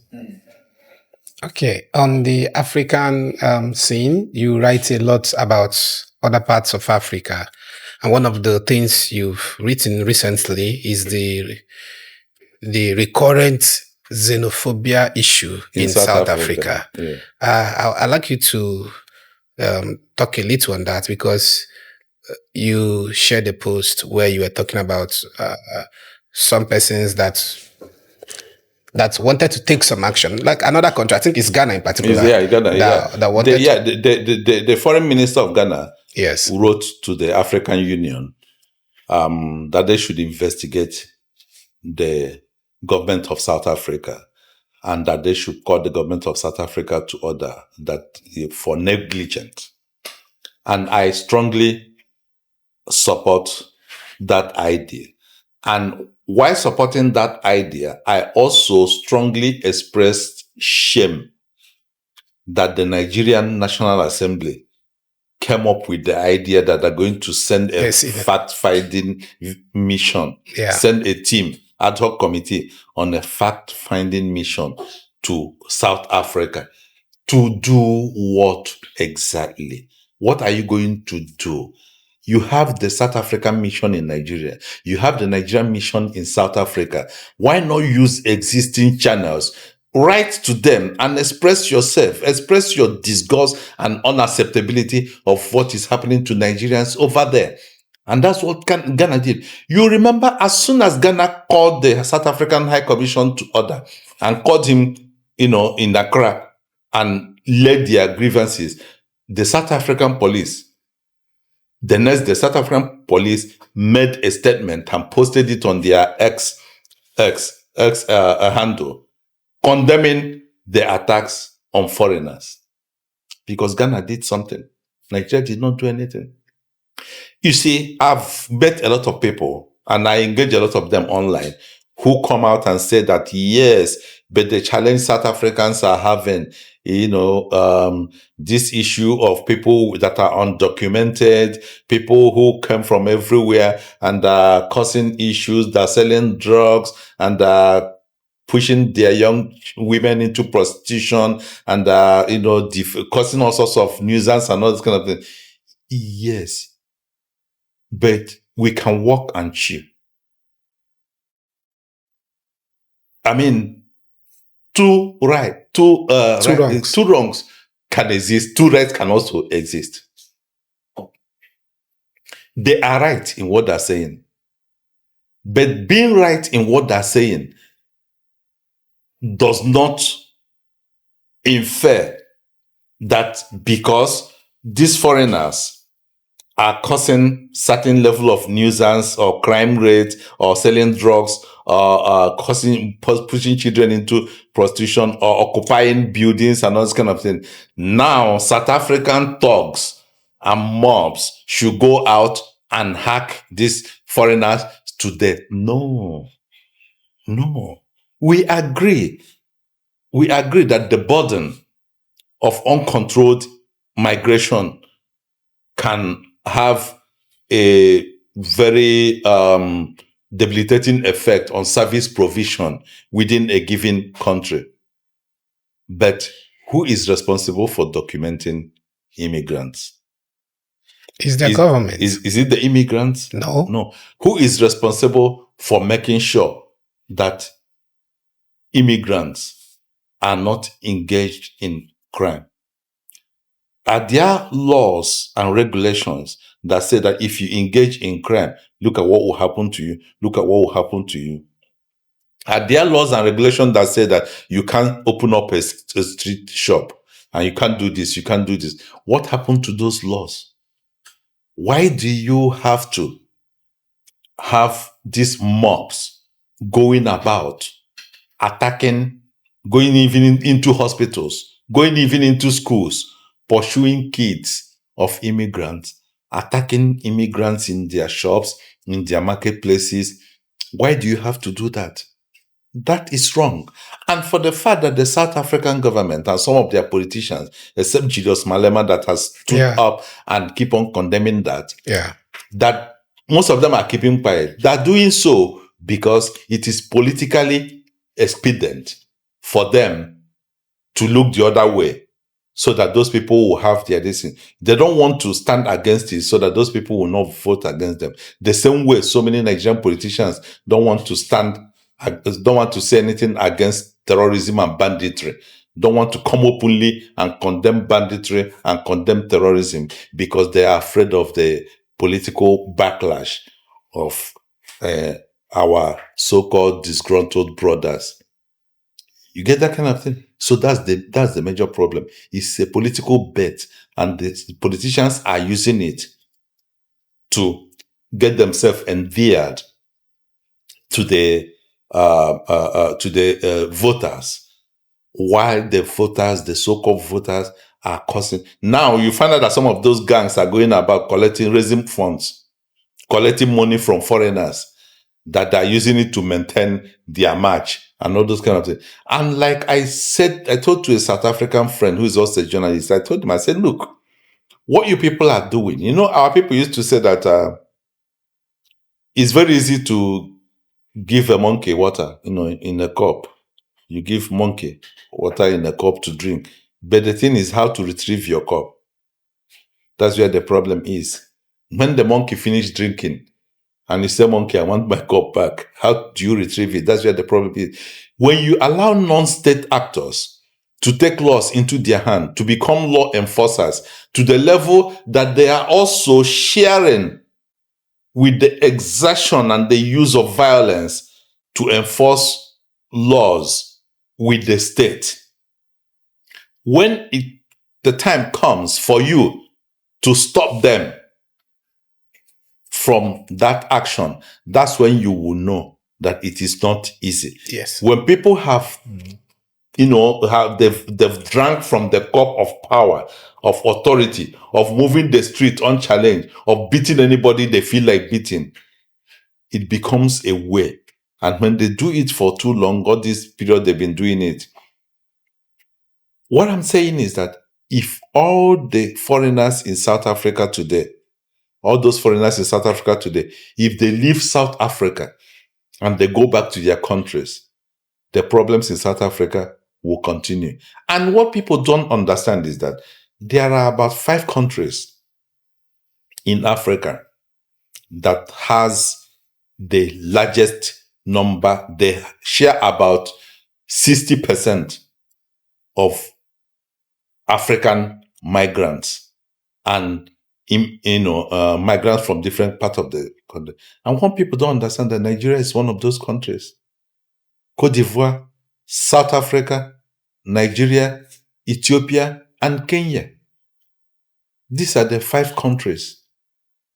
Sometimes Kenya and Uganda, because of influx of people from Congo and all those kind of Rwanda and those kind of things. So these are 5 countries that have the highest number of influx of migrants. So when people talk about Nigerians are being pursued everywhere, there are also migrants in Nigeria. Yes, lots of them. Lots of them. That nobody is saying anything about it. So it will be stupid for Nigerians now to say and start behaving like the Ghanaians and say, go to your country, get to your country, get back to your country, get back to your country. That would be stupidity. That would be stupidity. So that's why countries, societies, government agencies should do what they should do. And that's what they are not doing in South Africa. And about 2 days ago, the police started going about arresting not just gang, arresting foreigners.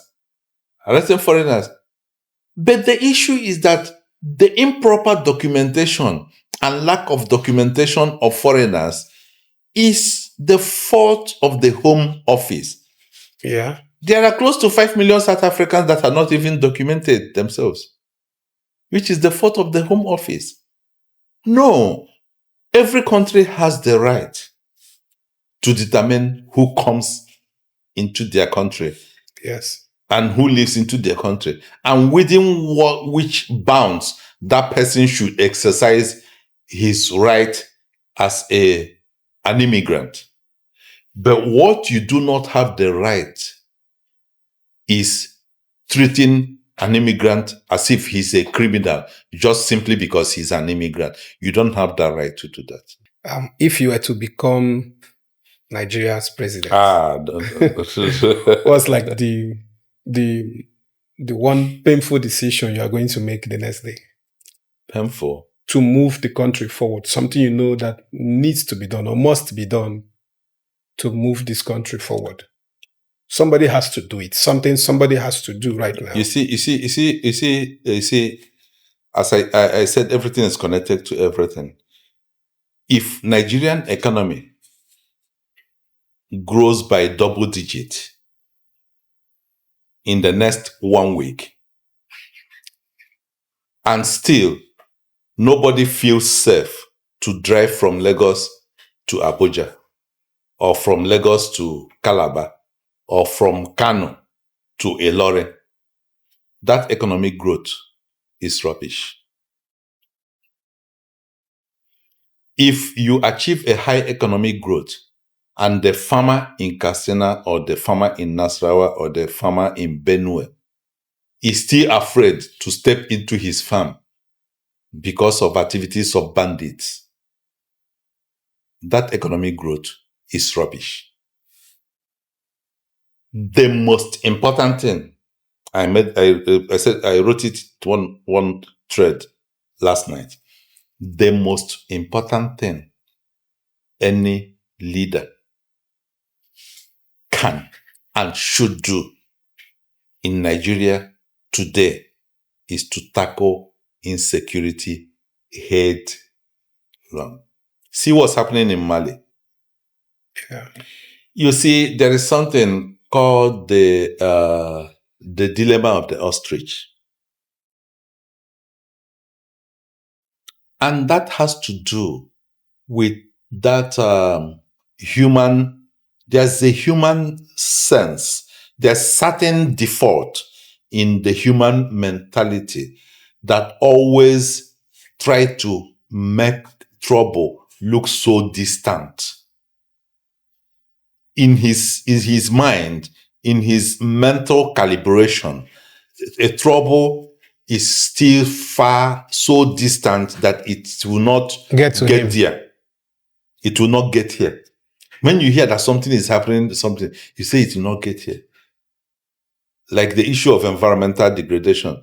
When they tell you that this thing we are doing is not good, you say it will not get here, it will not get to us. That's why most of our ground, our soil have already been contaminated and it's going into the food we eat.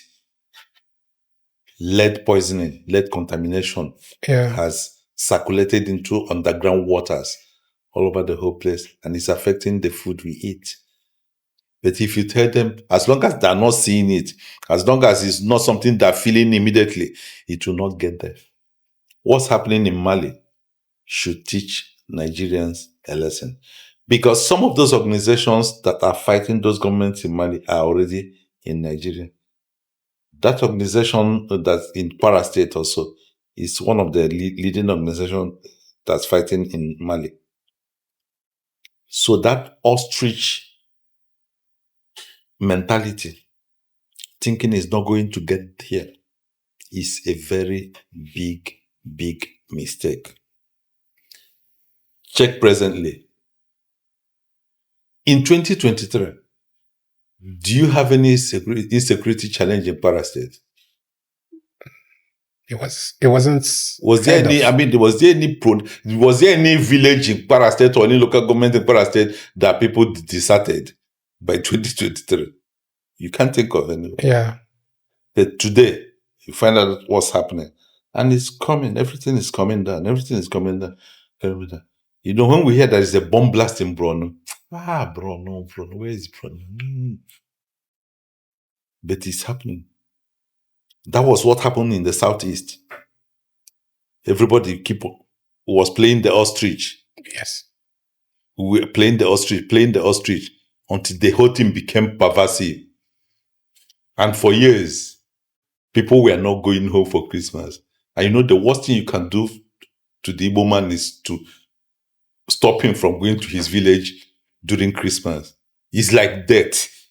Because I remember, was it in 2021, 2022? 2022, yeah. During Christmas, I just drove from my village to Owerri because I was expecting a visitor. We were supposed to make a hotel. There was no single hotel room in Owerri we went to over 20-something hotels. And if you know Owerri, you know the They kind have of lots hotels. of them. Yes. We couldn't get a single room. And rooms we are going for as high as 80,000, 100,000. And you couldn't get, even all those ones you have to use bucket and this thing to bath. Couldn't get. What was happening? People came home for Christmas, but they couldn't get to their village. Yes. They stayed in Owerri. So they stayed in Owerri and celebrated their Christmas. So their neighbors in Lagos will think that they went home Christmas. They don't know that they stayed in Owerri. But this thing keep on happening until the people say enough is enough and start fighting back. 3 years ago, I knew a guy that came to my village in Mbise to marry. He was there from Olo side. They did the traditional wedding in Mbise, did the white wedding in Mbise, did everything. His people from different parts of the country they came to Mbise. They did not to his. You get, if you understand the Igbo psyche, that thing is not something it's foreign. You can't even accept it. It's unacceptable. So until the people say enough is enough, we can't continue with this. See what's happening there now. See how the level they have pushed all those criminals out. Last December, I was surprised. Everywhere was filled with life. And everything. They have pushed all those criminals out. Yes. But what it also tells you is that there's also a level of community acceptance, community ostriching, and community connivance for insecurity to also thrive. Sometimes some of this acceptance might not be willing. Yes. You can be coerced. Yes. You can be coerced to accept. Okay, like if a bandit comes to your community and go and meet the head of the village, and they tell the head of the village that we know where your family lives in Abuja. We know where your daughter lives. We know where your son lives. We know where your this thing lives. If you don't allow us to set up a camp in this village, we'll send people to all those places and kill them. If you're the head of the village, will you be a hero? Will you be a hero? You saw the other man that happened. It happened that there was one news that one man that went and, he said no, he went and reported them, and they came back and destroyed the whole village and killed him and destroyed the whole village. So those are some of these. So there's also element of coercion, whereby some of these people were coerced. And another thing is that when some of these people notice government's inaction and they have trust deficit, they don't trust the government, it becomes very hard to confront the criminals. Because some of the criminals will tell you that if you go and report to the social government, those people, they are part of us. They are part of us. And before you know it, they will use somebody and just show as example. Like it was happening in the East, some of the traditional rulers they killed. They said that they killed them because the traditional rulers tried to challenge them and went to report to Commissioner of Police. And then you ask yourself that, how did these bandits know that this man reported to Commissioner of Police? So if ordinary you are in the village and your whole traditional ruler, the Eze or the Igbe, that went to report to the commissioner of police, was killed and his house was burned to the ground, will you go and report to DPO? You understand? So if you have the absence, if government fails to provide assurance and make themselves trustworthy enough for the locals to not to collaborate with criminals, the locals will have no other option. They're weak already. He that is down fears no foe. So what is it? Thank you. Thank you so much for your take. It's been a wonderful interactive session with you. I have one more question to ask before I'll just round up. That question is, if you were to be remembered in your absence today, of course, we're not talking about you dying today, but just in tomorrow, all right? If you were to be remembered as Kelechi Deca tomorrow in your absence, what would you like to be remembered as? That's a very tough one, because the things I want to be remembered for, I've not been able to accomplish them. And one is, which is very dear to my heart, is if you notice, for the past 2-3 days, for the past 3 years, I've been on a tree planting campaign within the villages. Yes. I've been getting in touch with some village leaders and those kind of things, teaching about the importance of planting trees, not just planting trees for trees' sake, but also when we were growing up, if you want to take orange, you don't need to go to the market to buy orange. If you feel like eating pawpaw, you don't need to go to the market to eat pawpaw. If you want guava or mango or any fruit that is in season, you don't step outside your father's compound to get them.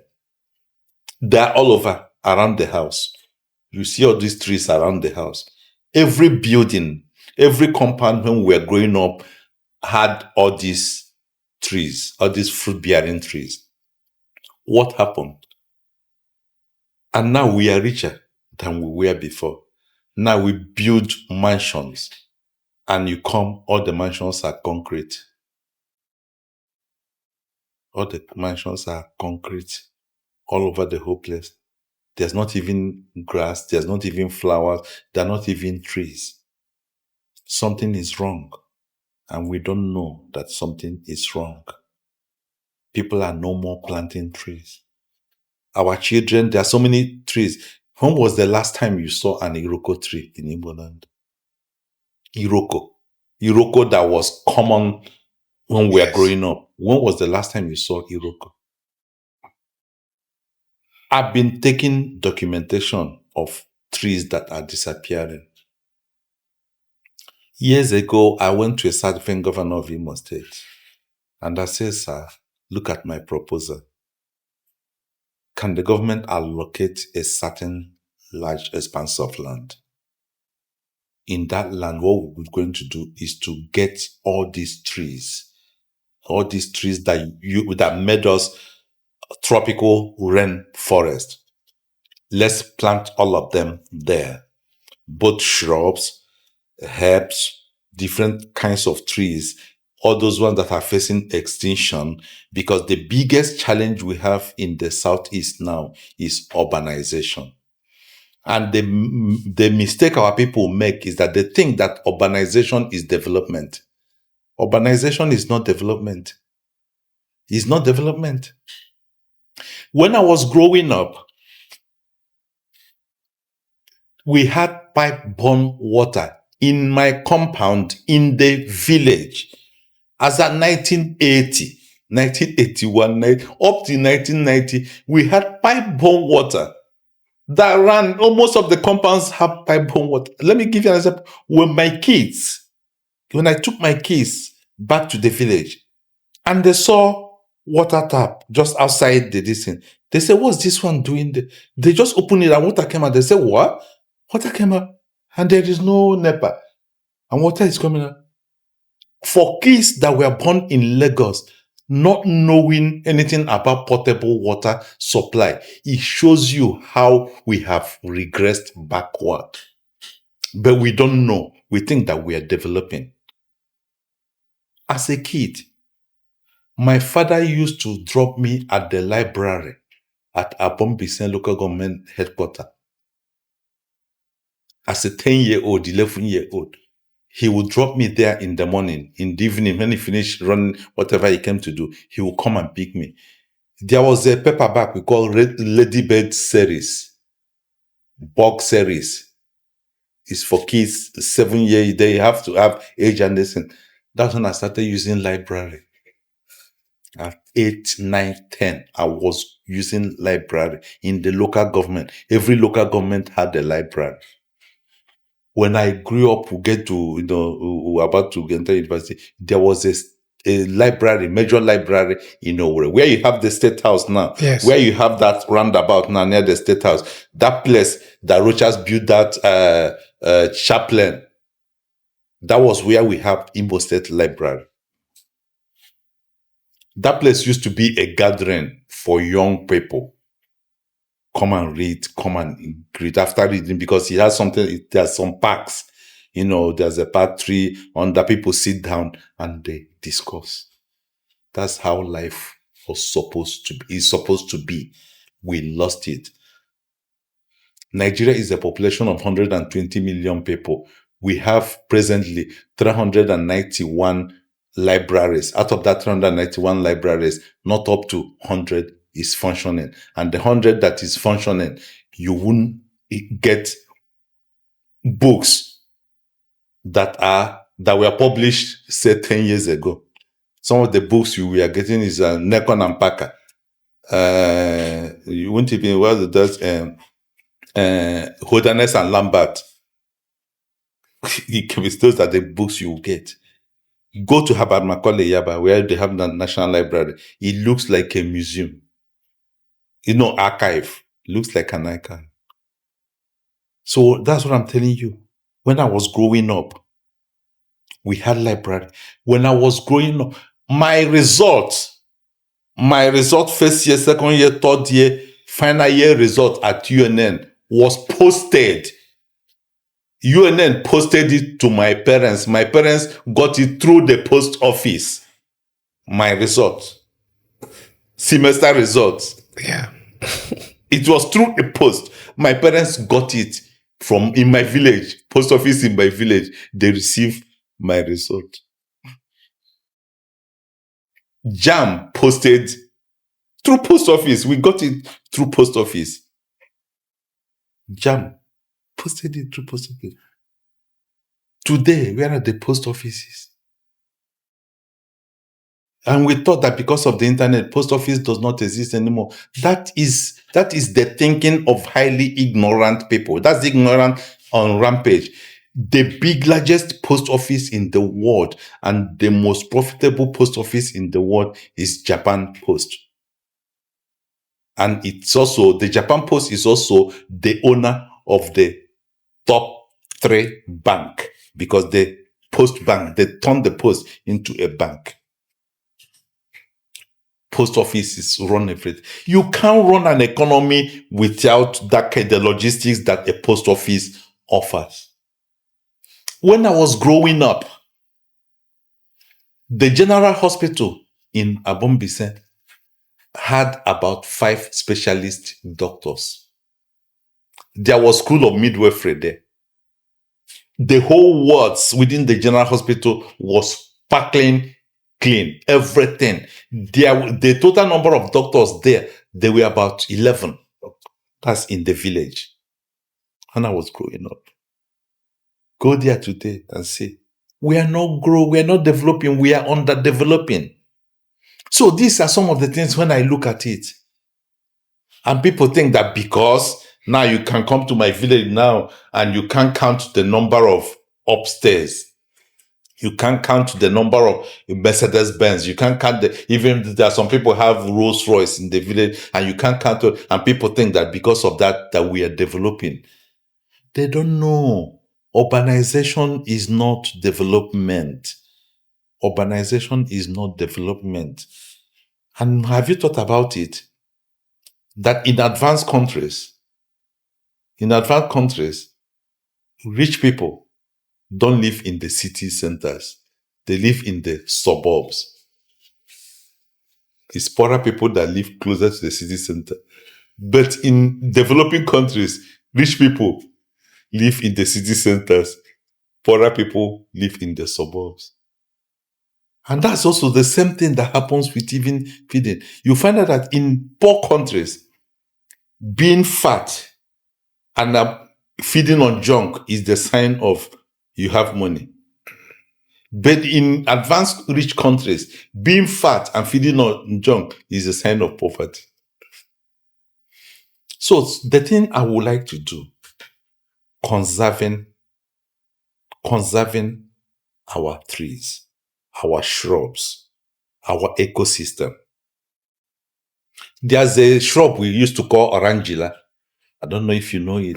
When we were kids, I mean, I was a shepherd boy. So I used to take care of the goats in the house and the sheep and everything. They say it's my own, I should be taking care. But when they sell it, nobody will give me money and all this kind of thing. But I was the one taking care of them till I went to university. There's a shrub we call orangilla. Goats used to love it a lot. It's one of their best shrubs. This orangilla, if you have a wound, or if you are playing football and you have a wound, you hurt yourself and it's bleeding, you just go and get that orangilla, squeeze it, and touch it. I think I will know it. If you touch it, the bleeding will stop.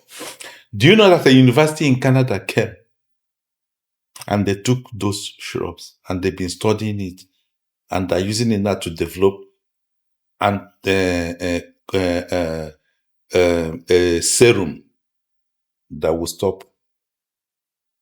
will make blood to clot when somebody is bleeding. I think there is one that is whitish, has something like fiber in it. No, this one will bring, if you do it, it will bring out a greenish foamy greenish something. But we have it. But last time I went to the village, I was searching for it. They say, because they've cleared all this, which means our children might not know some of these things. We used to know shrubs by their Igbo names. Shrubs that do this. There's one we call opete. That opete used to have water inside. When we were in the bush and you're feeling so thirsty, you just cut it, and chew it. By the time you chew it, you will feel hydrated. And after I started doing this thing, I started studying its medicinal properties. It is huge. We have a lot of knowledge buried in those things that nobody knows about. And let me tell you, my generation is the last Generation X. Generation X is the bridge generation. We are the generation between baby boomers and the millennials. And now we are the generation that between baby boomers, the millennials, and we are the parents of Gen Zs. So we are the only generation that can bring the past to the present for the sake of the future. And a lot of this local knowledge are trapped. Either they are trapped in language, they are trapped in idioms and proverbs, and they are trapped in discussions that people are not having. These are my challenges. If I'm able to get people together so that we can help to bring some of these things back. Nobody knows. I saw the other time they wrote somewhere that the Russians found a vaccine for cancer or something like that, that doing another something.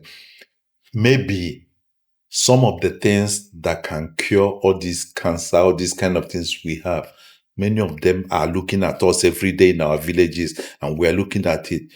But we lost the transmission of knowledge from our grandfathers to our fathers down to us, because along the line, somebody also came along and saw some of those things as being fetish and tagging them as being fetish. So people were not interested in transferring some of this knowledge to them. But what I'm trying to do is to see if it will be possible to at least get some of the remnants of the knowledge from the known to the unknown. So let's see what we can get from what was passed to my generation. Then we can examine it, we can interrogate it, and see what we can achieve from it. That's beautiful. Thank you so much for your time, for Thank your you. wisdom, for your insights, and for everything. It was awesome having you on the show. Before tomorrow comes, we talk it out. Entertainment, politics, business, no doubt. Before tomorrow